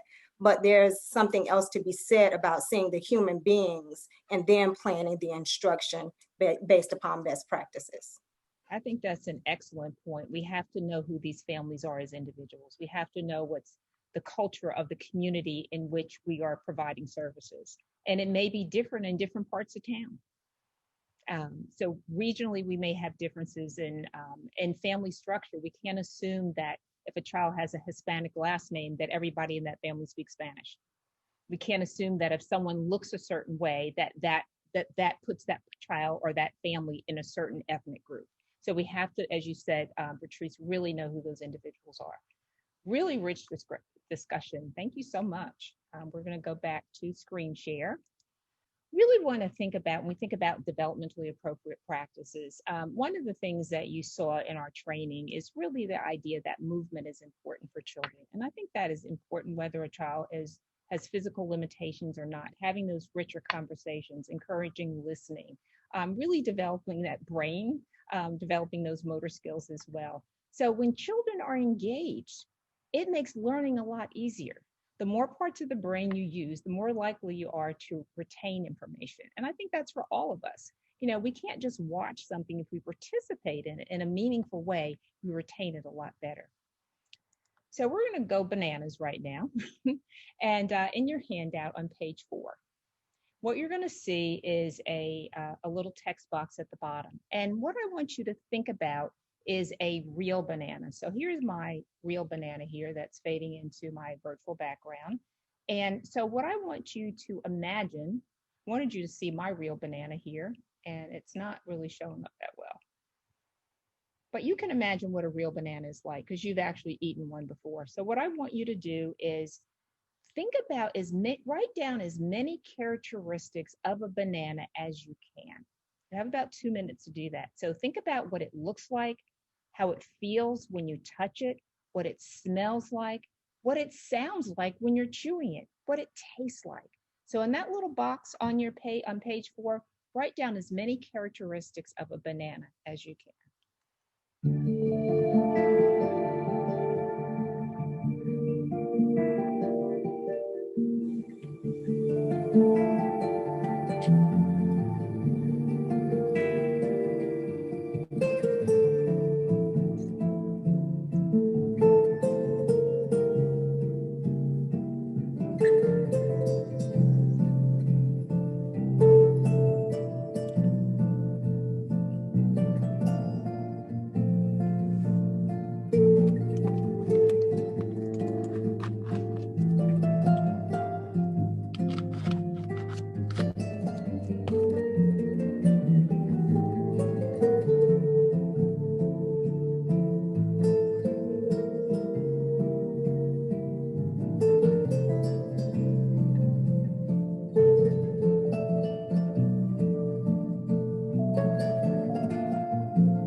Ashley, if you could call out 3 different people to find out what they wrote down. Ashley. Okay, let's see. Patricia, is it Patricia Benton or Patrice Benton? It's Patrice. Thank you for asking. I wrote down. Tell us 3. 3? Uh-huh. All right. Yellow, green, sweet. Okay. Ashley, call out somebody else. Grace Cutler. I had fresh, flexible, and then I also had sweet. You have fresh, flexible. That's an interesting one. Flexible. And what was the other one? Fresh and sweet. Okay, fresh and sweet. Okay, one more, Ashley. McCole Tally. Tasty, yellow, and soft. Okay, so great ideas. So one of the things you want to think about when we think about a real banana is that a child can actually go to a store and experience that. You can bring one in your classroom. But let's think about what children often see in dramatic play. They often see a plastic banana. Now, all of our children, they may have sensory issues, so they may not be able to eat a banana or some other fresh fruits. But let's think about the experiences that they can gain when they have real items. We'll show you a little video that's called Go Bananas. And what I want you to really think about is what senses are lost each time a type of visual is altered. If we go from having a real banana to a plastic banana, if we go from having a plastic banana to a picture of a banana, if we go from a picture of a banana to a worksheet. So let's think about what that looks like. We'll listen to this video clip. Let's take a look at concrete learning at its finest. We are going to write descriptive words and phrases that describe that banana so that it's yellow, it has some green on it, has a brown tip, there's a label on it. We're able to peel the banana. And you know, when we peel that banana, sometimes it has these funny little stringy pieces that we can take off. We can put it in a bowl and we can slice it up. And as we're slicing through that banana, that's when the fragrance really starts coming out. And we can turn it over and look inside the slices of the bananas and point out to the children that a banana has seeds inside of it and they're in the shape of a star. We smash that banana all up, and that's when we can really start smelling the fragrance. Look at that long list of words that we have compiled. That's all of the descriptive words about a banana. We can compare these 3 bananas, that overripe banana, and then the 2 bananas that we would typically see in the grocery store. Now let's take a look at plastic bananas, something we would find in dramatic play. Can we add additional descriptive words? Goodness no. The only thing we can do is cross off words. That there's no fragrance, you can't mash it, you can't puree it, you can't peel it, you can't slice it up, and there's certainly no fragrance to it. Now let's take a look at a picture of a banana. It's very lifelike looking, but again, look at all those words we're having to cross off. That it doesn't have a label on it, you can't peel it, you can't have it for snack. The only thing you can do is look at that picture of that banana. Now let's look at a worksheet of a banana. The only thing we can really do with that worksheet is color it yellow. We have no fragrance to it, we can't have it for snack. Then let's look at a flashcard for the word banana. Yes, we can say the banana starts with the letter B and it has 6 letters in it. We certainly can't peel it, it's not curved, it's not crescent shaped. All of those words that we had listed for using those real bananas have now been crossed off. The only thing we have is the word banana. So when we're talking about concrete learning experiences for young children, let's remember that using those real items is the best learning experience for young children. Okay. Somebody unmute themselves and tell me what your takeaway is from that video and that experience. I think that we should always try to incorporate as many real life experiences as possible when presenting materials to our kids. Yeah. And our kids are so used to seeing 2-dimensional, especially now. Somebody else. It goes back to the level of conversation you're able to have, as well as bringing in that meaningful conversation. Is you can touch it and you can incorporate all the senses, the touch, the taste, the smell, the scent. It's just so much more meaningful having the real one than the prop or the fake prop of it. Yeah, just that meaningful conversation. And people talk around meals. Think about all the things you can make with a banana. One more person. Sometimes using the real object doesn't really take any more effort than using the artificial objects. So wherever possible, we should incorporate the real objects. Yeah. And you have such rich language and sensory experiences for young children. So yeah, that's kind of our takeaway. Okay, so we're going to do a short cheer. So I need everybody, you need to see all your smiling faces. So turn on your video and unmute yourselves. So we had that word in the very beginning, together, everybody achieved more. And we recognized that the word team was a big part of that. So what we're going to do is lift our hands 3 times to the ceiling. I'll start it. I'll do it, demonstrate it first. And then we are going to do this cheer together. So it goes like this. We're an awesome team. Yes, we are. We're an awesome team.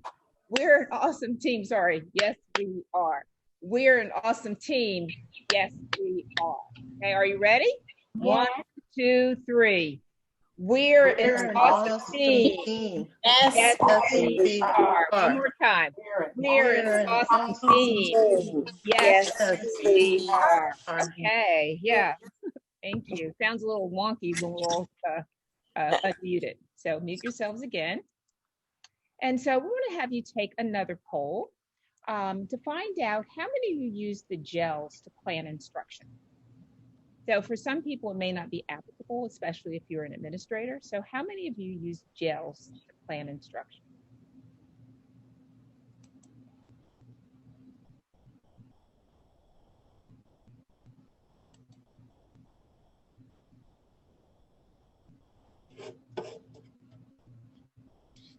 So we have about 60% so far who've responded. Looks like we're getting an overwhelming yes from the group. Did we get a few more? We have 66% of the people who responded. Some other folks may be out there. Anybody respond in the poll in the chat box, Sherry? No, they did not. Okay, all right. Some other people are responding. We have about 74% now. All right, I'm going to go ahead and end Yeah, that. we'll end that poll. So we had about, most people are using gels. We have about 65%, 14% saying no, and 8% not. So our next one is, do you use Peach to select activities for instruction?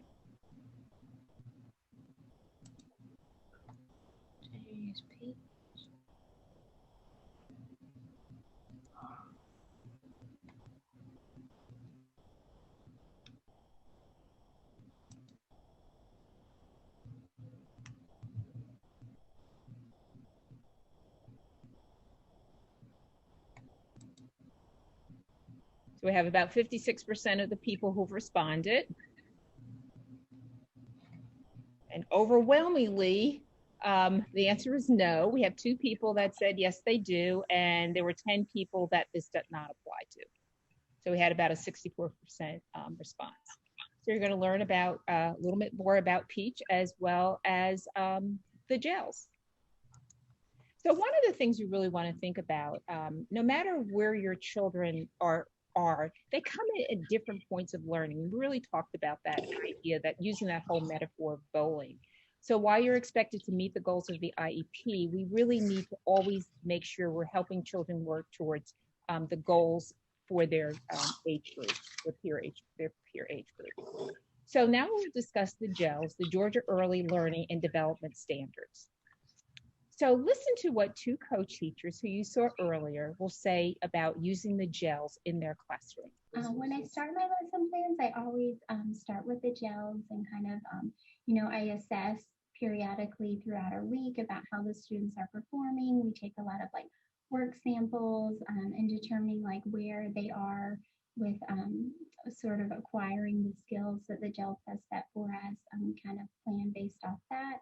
And then the great thing is, because the activities are developmentally appropriate, it kind of goes hand in hand with the IEP goals. So, the whole class may be working on letter sounds.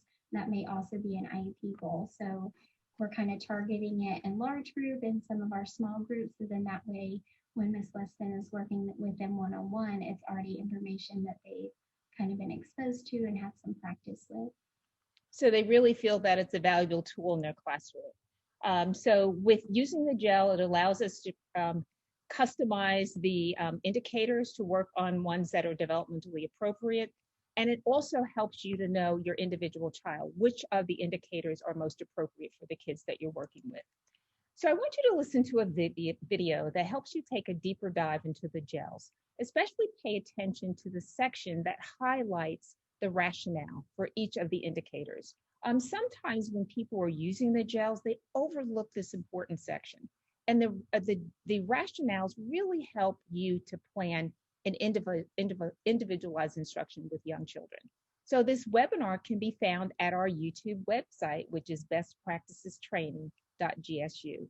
So Sherry's going to post that in our chat, and be sure to subscribe to our channel, which has lots of timely resources to meet the needs of young children. gels.decal.ga.gov is the website for you to access the standards.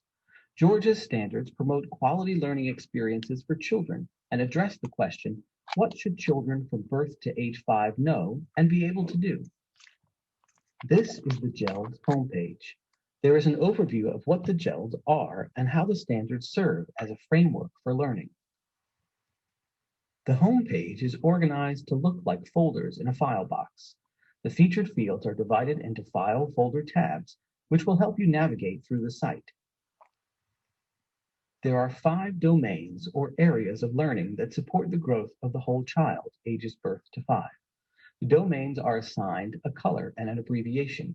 They include physical development and motor skills, PDM, social and emotional development, SED, approaches to play and learning, APL, communication, language, and literacy, CLL, and cognitive development and general knowledge, CD.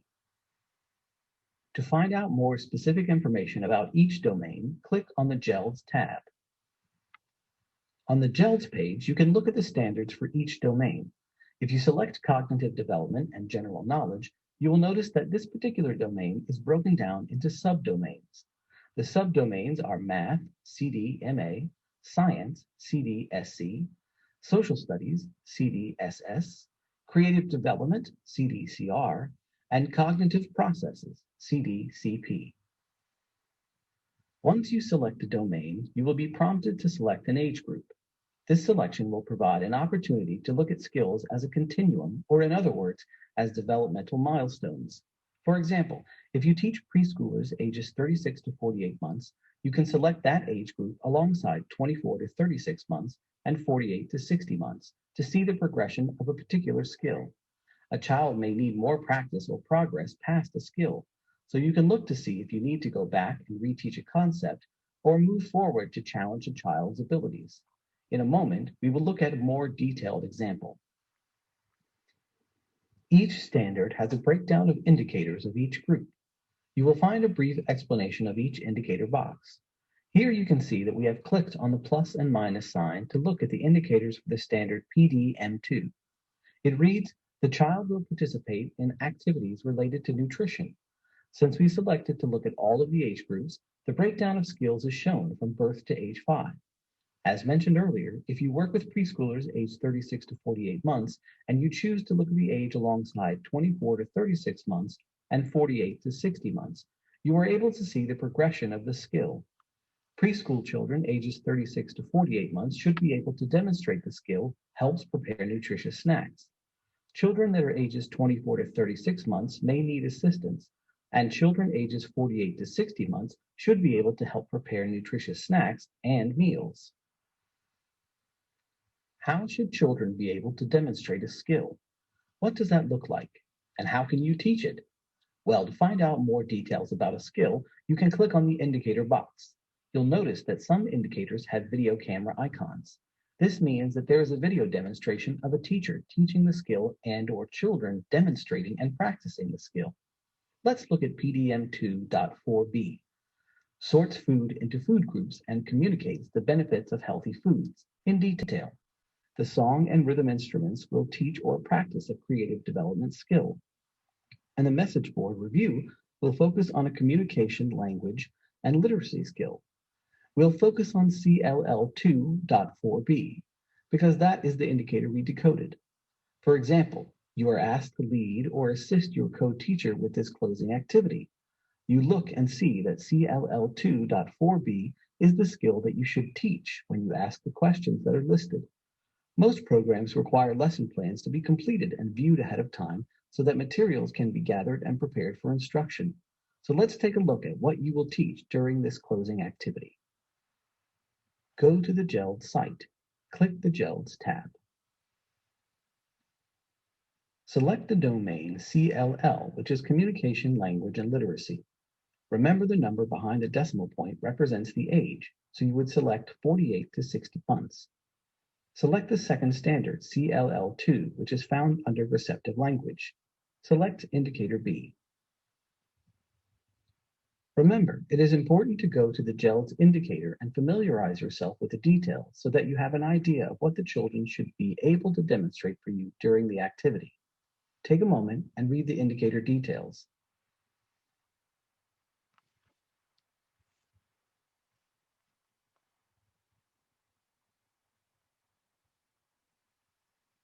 Intentional teaching for these activities can sound like this. What was our mystery today? That's right. Our mystery was from our morning story. We needed to find out which character buried the bone. Now that we know it was the dog that buried the bone, can you think of another animal that hides or buries things? I'll give you a clue. Last week, we talked about a small, brown, and furry animal that likes to bury their food. Can you remember the name of that animal and why they bury their food? Guess what? We are going to bury something in the playground sand this week. A time capsule. We are going to talk about it tomorrow and make a plan so that the other pre-K class can participate. Intentional teaching could also sound like this. What What did we learn about markers? That's right. They come in different sizes and colors, and you can use them to write and draw your thoughts. You use washable markers in the art and writing area, but you may notice that sometimes your teachers use a different type of marker to mark items in the classroom. It looks like this, and it's called a permanent marker. See, it's written in small letters on the marker. What do you think the difference could be between washable and permanent markers? Many of you have extra clothes in your cubby, and they are labeled with your name on it. I believe your name was written with a permanent marker. I wonder why. Tomorrow, we'll conduct an experiment on this old piece of fabric that I have. But first, as a group, let's predict what we think will happen after we draw on the fabric and then wash it in the washing machine. Look to the GELDs to support your daily teaching practices. And if you would like more information, click the Resources tab to find informational webinars and downloadable posters. The posters can be used as a quick view of the standards and indicators, but remember to go to the GELD site to familiarize yourself with an indicator's rationale. Before we conclude, you may be wondering, will I teach every standard to every child by the end of the year? Each child comes to your classroom with a variety of acquired skills. It is important to recognize this and assess what children know throughout the school year so that you can teach at their development level. Some children may already be familiar with a skill and will just need to continue to practice. Other children may need to be introduced to a skill or need more intentional opportunities to demonstrate a skill. Use your assessment data to drive purposeful instruction. This concludes our brief overview of the GELDs. We hope this information helps to advance your day-to-day teaching practices and powerful interactions with your students. So again, that's available at our YouTube website. And the question was answered, do you teach all the standards to every child every year? The answer is no. You individualize that based on the needs of that individual child through your assessment. Hey, Sherry, can you take over this part? Sure. So some of you, it sounds like a lot of you are familiar with the GELDs. We just wanted to let you know about a document that we've created that is available to you. And it is a scope and sequence of teaching the GELDs. So this is just an example of what a page looks like. But all of our pre-K teachers for years have been asking for scope and sequence. We developed what we call MAP, Making Assessment Powerful, for our pre-K population that uses work sampling. So it correlates with the P4 indicators that pre-K teachers need to assess. So what we did is we just took off all of the work sampling indicators for those of you who are not using work sampling, just so you have scope and sequence for just the GELDs indicators. So what it looks like is you see there week 1 lesson plan. So whenever your program starts, maybe in August, something like that, those are the indicators that you would start out with. You see many of them are in that social emotional development domain because that's where we all start out, right? Really looking at those needs of children. You see an arrow there on the right-hand column, and that's just a little notation for you to say, I need to keep teaching this because they need way more than 1 week on it. So that's just your little flag to continue putting that on your lesson plans. And then there's a space there for planning ahead as well for ideas or particular notes about individual children or anything you might have. So it goes through the entire school year, the first 16 weeks in the fall, and then another 16 weeks in the spring. So I'm going to put that URL in the chat box. If you're interested, take a look at that. Okay, thanks, Sherry. So let's take a look at the subdomain of social studies. So these 2 indicators are in the strand of history and events. So one of the things we want to think about when we teach children about time. So it's really recognizing the sequence of events and accuracy and differentiating between past, present, and future. Have you ever asked the question, how long is a minute? So listen, watch these kids. They have an activity I'm going to show you in a minute. And so we'll see a little bit of this video and have kids experience a minute. Have you ever had kids, I'll be with you in a minute? So how long is that really? Yeah, I'm gonna roll it. Yeah. All right, Chase, I'm gonna let you roll it, okay?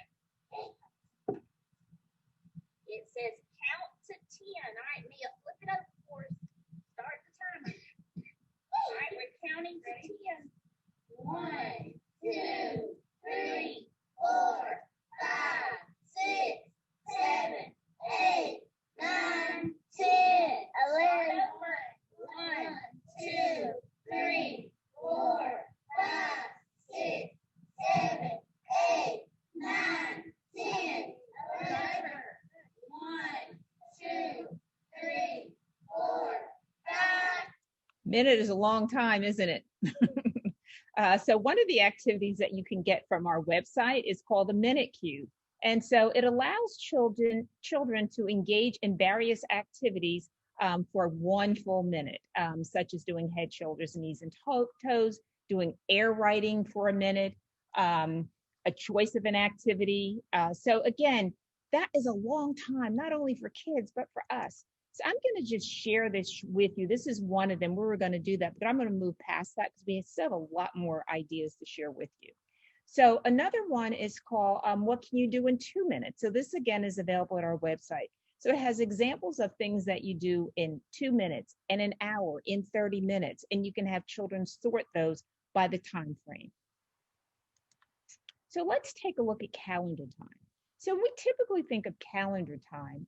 Most people would say you probably teach it during your morning meeting or during morning circle. Probably very few of you would say teaching it at the end of the day. When we teach calendar at the very beginning of the day, it works on skills such as identifying numerals and such as rote counting and environmental print. So let's go back to the GELS. Does teaching calendar at the beginning of the day really align with those GELS indicators around time? Think about it. Does it align with sequencing events that occurred in the past, present, or future? So I want you to rethink how you introduce calendar. So doing it at the end of the day. And probably some of you are going like, huh? Why would I even think about doing that? Well, what it does, it gives children an opportunity to reflect on what they've done for that entire day. So here is Rebecca Harper, who is a teacher at Coralwood School here in DeKalb County, and she does her calendar at the end of the day. Let's hear what Rebecca has to say. This is definitely aligned with the GELS indicators. Okay, so how we use a calendar is at the end of each day, the children will come and one child is selected randomly, and they will either talk about what they liked, what their favorite part of the day was, or something that we learned about. So it's really their choice and what they want to kind of memorialize. And as this has been a big project that we were working on is our seeds. And so this is obviously what Ella chose to kind of memorialize the day on. At the end of the day, what we'll do is we'll talk to Ella and say, okay, Ella, what did you like? What do you remember? What do you want to put on the calendar? She will tell us and talk to the group, and then we'll release her to go do that. Now, over time, as the calendar fills up, we kind of use this as a way to talk about time. And what we'll say, and what makes this kind of very unique and special is that the kids are really able to understand time because they remember who did that picture and when they did that picture. So for example, Ruby did the picture yesterday when we were talking about life cycles of the butterfly and what that looks like is today we'll say, yesterday, Ruby did the picture. Do you guys know who did the picture before Ruby? Oh, Anaya. Anaya did the picture before Ruby. Okay, and that was 7. So first we had Anaya on 7. Then Ruby came yesterday. Now who wants to do today's picture? So that's the way we kind of tackle time in the calendar. And it really makes it kind of intimate and concrete because they know the kids in the classroom and they understand the work. The dual purpose also is that they can learn to appreciate each other's work because it is a talking point and it gets us to not only review what we did, but it gets them to kind of think about what are we going to do tomorrow. So a great way to align with the GELS indicators. So another thing that Rebecca does at the end of each month, she creates a book. So what she essentially does is laminates a book, and so she puts it in her library area. So this is a great way for children to recall what happened during that month of school. So here's a teacher, this is a teacher who works in an inclusion class, what she noted about doing calendar at the end of the day. My name is Letitia Barnum. I'm the inclusion teacher at Liberty Point Elementary School. We were discussing the benefit of calendar time at the end of the day. For me, that would be to be able to collaborate with everything that they've done during the day. So that we can tie everything that we've done into our WSO. Perfect. So here's an adaptation of that. So Jen Levine sent this to us recently, and she used the app 1 second every day video. So what she did was model a calendar activity. I thought this was a really cute idea. So you don't have to have a big space. So this is what she's going to eventually have the kids do in her class.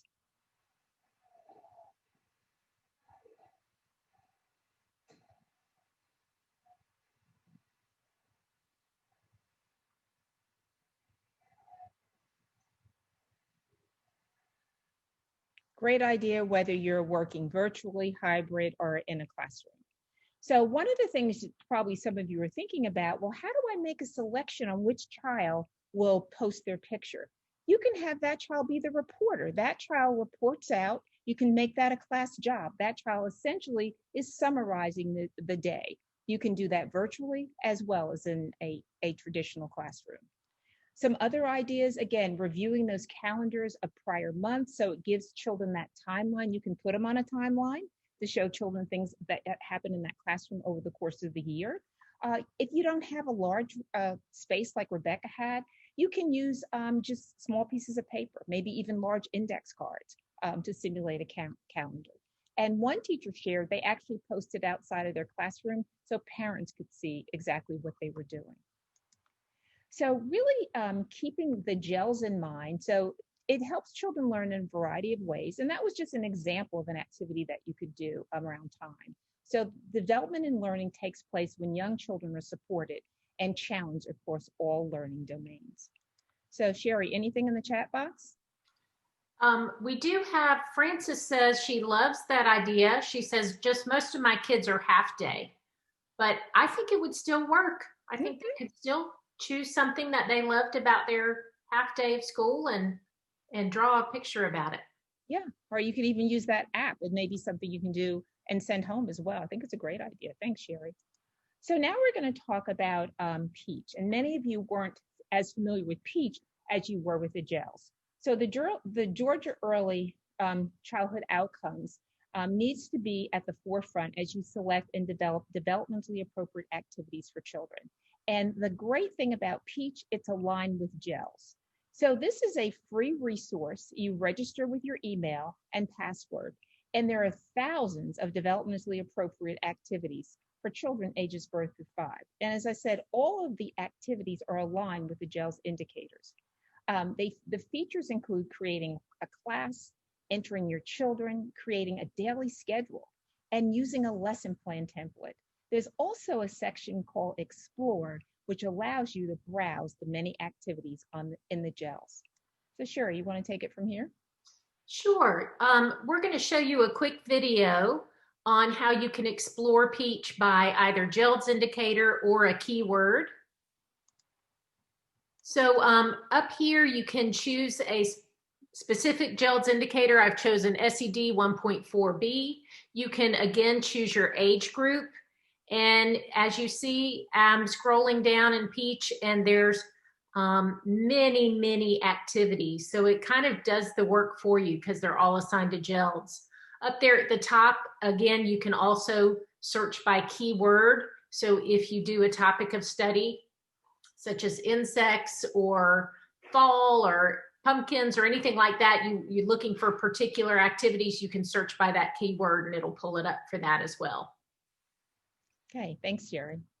So here's an example of another activity that's in Teach. This again is Rebecca, and she is reading The Very Clumsy Cliff Beetle. So he rummaged through a pile of what? Pebbles. Right here, pebbles. Yeah, or rocks. That's what I call them, some rocks. In the evening, it crawled among the tall blades of. What did it do in the evening? Tall blades of grass. That's right. That's the grass. And she really keeps that metaphor in mind. She's working with all children based on their developmental needs.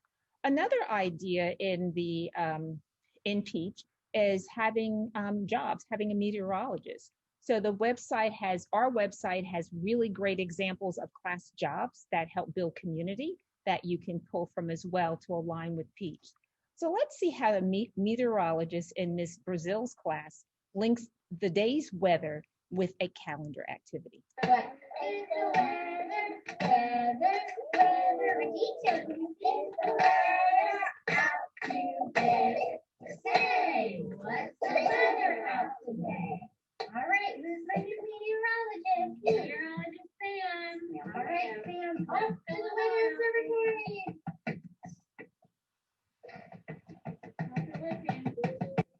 Reporting live with SSN News, we have a breaking weather update from Chief Meteorologist Sam.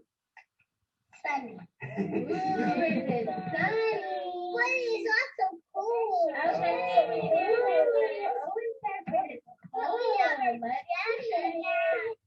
Yeah, I loved how she integrated the two and made it meaningful for the kids. So we are about to introduce one of our special guests today, Jane Heitch, who's an Associate Project Director here at Best Practices.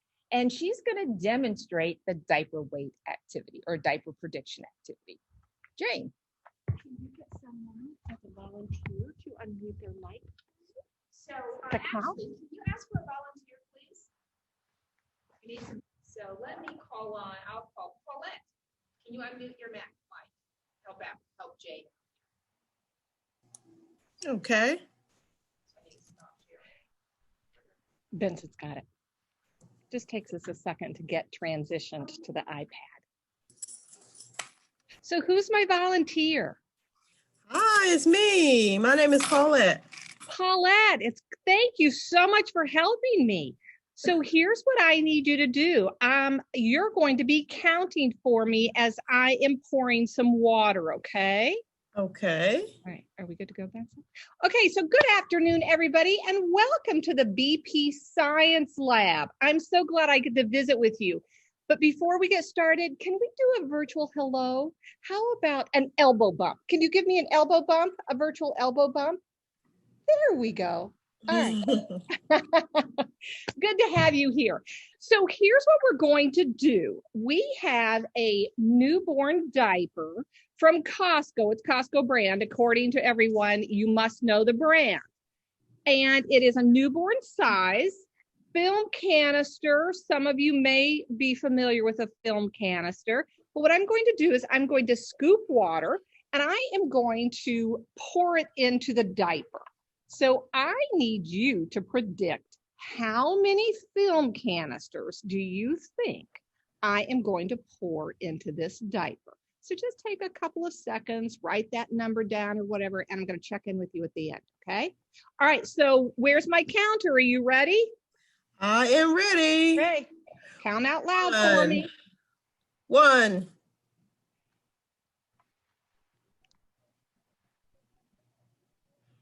2. Okay, you guys, you're going to notice that I am being a little sedulous or intentional about my pouring because I want to get a lot of water in there. 4. Spread that out. 5. 6. 7. Your counting skills are amazing. 9, 10, 11, 12. Okay. 13. I'm even having to slow down because I want to make sure that water soaks in there. 14. This diaper is very absorbent, everyone. 15.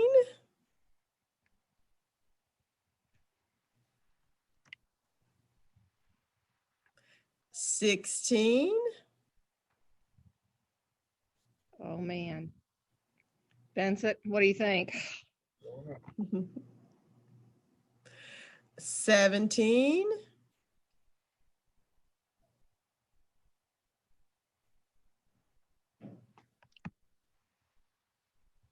18.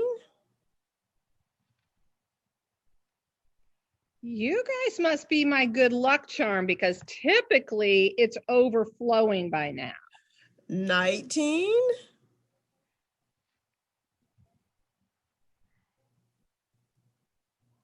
'Oh, I'm thinking we're going to get one more in there and then the floodgates are going to open. 20.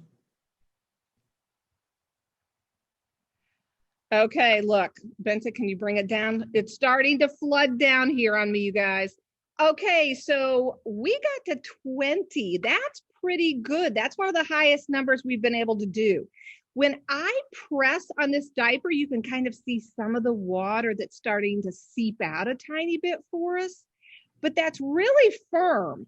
And so one of the fun things that we want to do, you know, as scientists, we have to have trusty implements with us. So I'm going to cut this diaper open. I'm probably going to squirt you with some water, so stand back. No. So I'm going to tear this diaper open a little bit. Scientists need tools. Going to get our little magnifying glass in there. Ooh. So here's what I can pull out of that. Can you get a really close-up shot of that, Benson? Look at all of that goop that's in the middle of that diaper. So one of my teachers has said that what she does is once they're finishing with their predictions of putting the water on the diaper, she will cut this open and the children can have a really good sensory experience. So maybe you could color it green or red or something to that effect so that the children can see the difference in here. Some other ideas that we have used is that you can use 2 diapers and put them on a balance scale. And what you can do is children are filling the diapers at separate times, but the whole idea is that they want to keep that scale in balance. So many different scientific processes that can take place when you're doing the diaper prediction. So I hope you can take that back to your classrooms and do it with the children. I think you have Linda's email address. If you will take videos for us, we would love to see how your children are doing with the diaper prediction or any other exciting ideas that you can come up with based with using your diaper prediction. So have a good rest of the afternoon, and we're going to turn it back over to Linda. Okay. Okay. Okay. So hopefully you learned a lot from Scientist Jane today with your predictions. Anybody predict 20? Or more? Oh, you did. Alita, how many did you? How many? Unmute yourself. I predicted 20. Don't ask me how I picked that number. Jane. Oh, she never gets 20. There was no science in it. No science in it, right? Oh, she's your good. She said you're her good luck charm. Okay, great activity to try with kids, though. Yeah, fun, great, and some ideas. So another great idea from Teach is a neighborhood twister. I'm sure all of us remember Twister.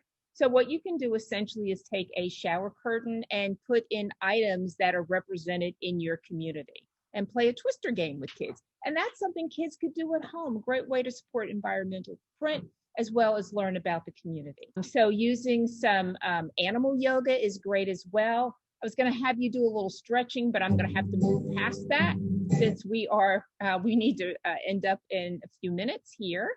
And so now I'm going to turn it over to Sherry, who is our resident math expert. Hey, everybody. I'm just going to show you a quick activity. This is when you visit our resources on our website, this is under the math bucket. It's called Roll-A-Monster. So there's the card that you have available with the directions. We've added these very interesting dice, again, depending on your children. You just gather your materials, whatever you have available. So you notice here on the website, we have the different mouths and we have a template for the body, but you can use straws, googly eyes, pipe cleaners, craft sticks, any of that. Fun foam to be the different body parts for the monster. And then you just play the game. So you'll see here, we're using 2 die. Again, what's great about all of these math games is you can really differentiate for the level of your children. So we're going to use 1 die to determine which body part we get, and that assesses children's subitizing. And then we're going to also add counting in with a different colored die and a larger die that will support that 1-to-1 correspondence. So we love to make those really big die where children can put the materials directly on those dots. So here we have Raj, and he's rolled a blue 3 and a red 4, and you simply have him add those to his monster. Very quick to observe and assess. You see here that he's added those hairs to his monster on the next slide. Yeah. And then that's what it can look like. You can let them play for as long as the interest lasts. They come out really funny. It's a great activity to do this time of year in particular. Okay, thanks a lot, Sherry. And so our next expert is Kim Sewell, who's also an assistant project director here at Best Practice. Kim?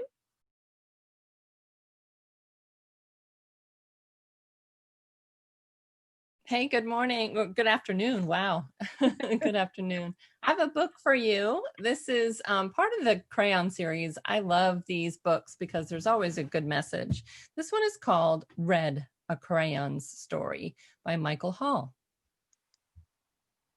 He was red, but he wasn't very good at it. Oh dear. His teacher thought he needed more practice. I'll draw a red strawberry, and then you draw a red strawberry. You can do this, really. But he couldn't really. Like this? Oh my, let's try again. His mother thought he needed to mix with other colors. Why don't you two go out and draw a nice red orange? A really big one. A really orange one? But they made a big greenish one. Yuck. Oops. His grandparents thought he wasn't warm enough. Your class is making self-portraits for parents' night. Wear this warm red scarf. Nice, it's so you. But it so wasn't. Oh, dear me. Everyone seemed to have something to say.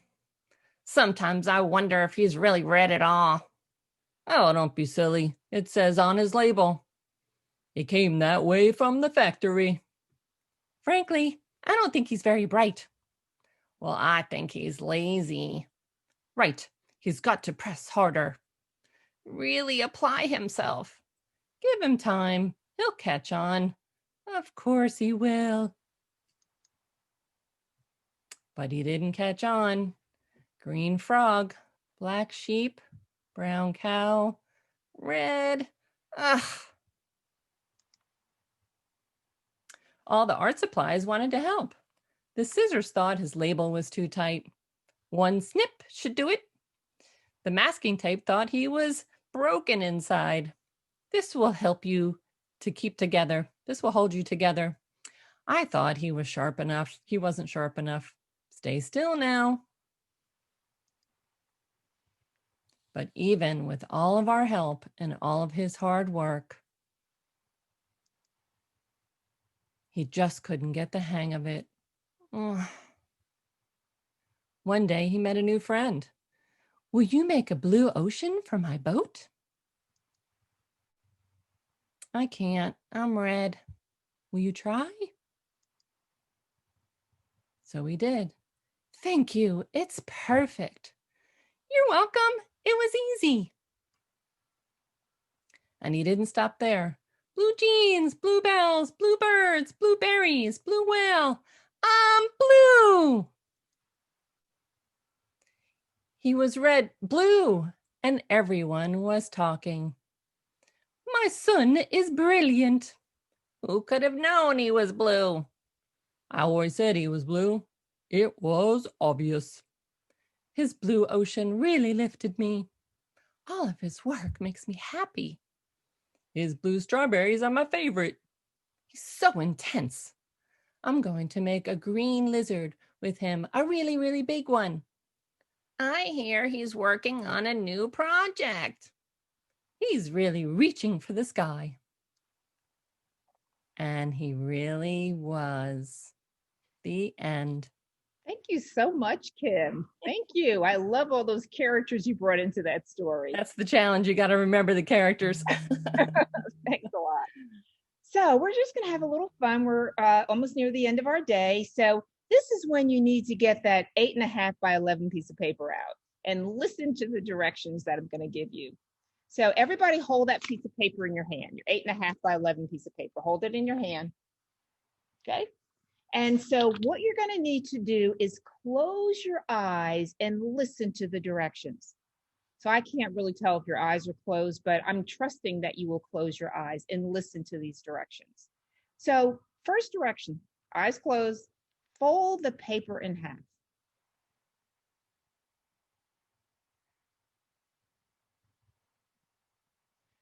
Now what I want you to do is fold it in half again. And in the middle part of the paper, tear out a half moon shape.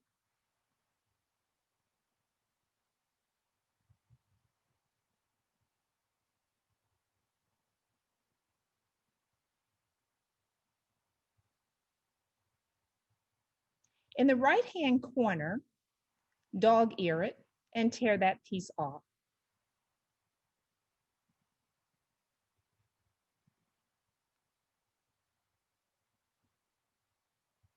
Fold the paper in half again and tear a long strip off the paper.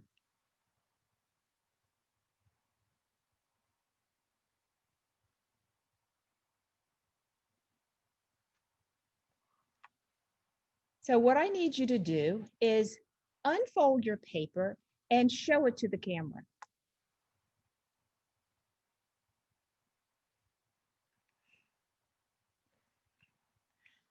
So Ashley, let's see.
about where the recording will be posted, we will get that sent to Nicole and she will send that out to everyone so you can hear about where the recording is being posted. It's a link to our YouTube channel. I also have a certificate that I'm going to put in the chat box that you are welcome to download and print if you need credit for attending today. And also there's an agenda. That's the last page of your handout in case your school district is questioning the topic. So that's also attached. Any other questions? If not, we appreciate your time for joining us this afternoon. Great discussion. Again, feel free to reach out to Sherry or myself or best practices if you have any other questions. So thank you for your time and you have an awesome rest of the year.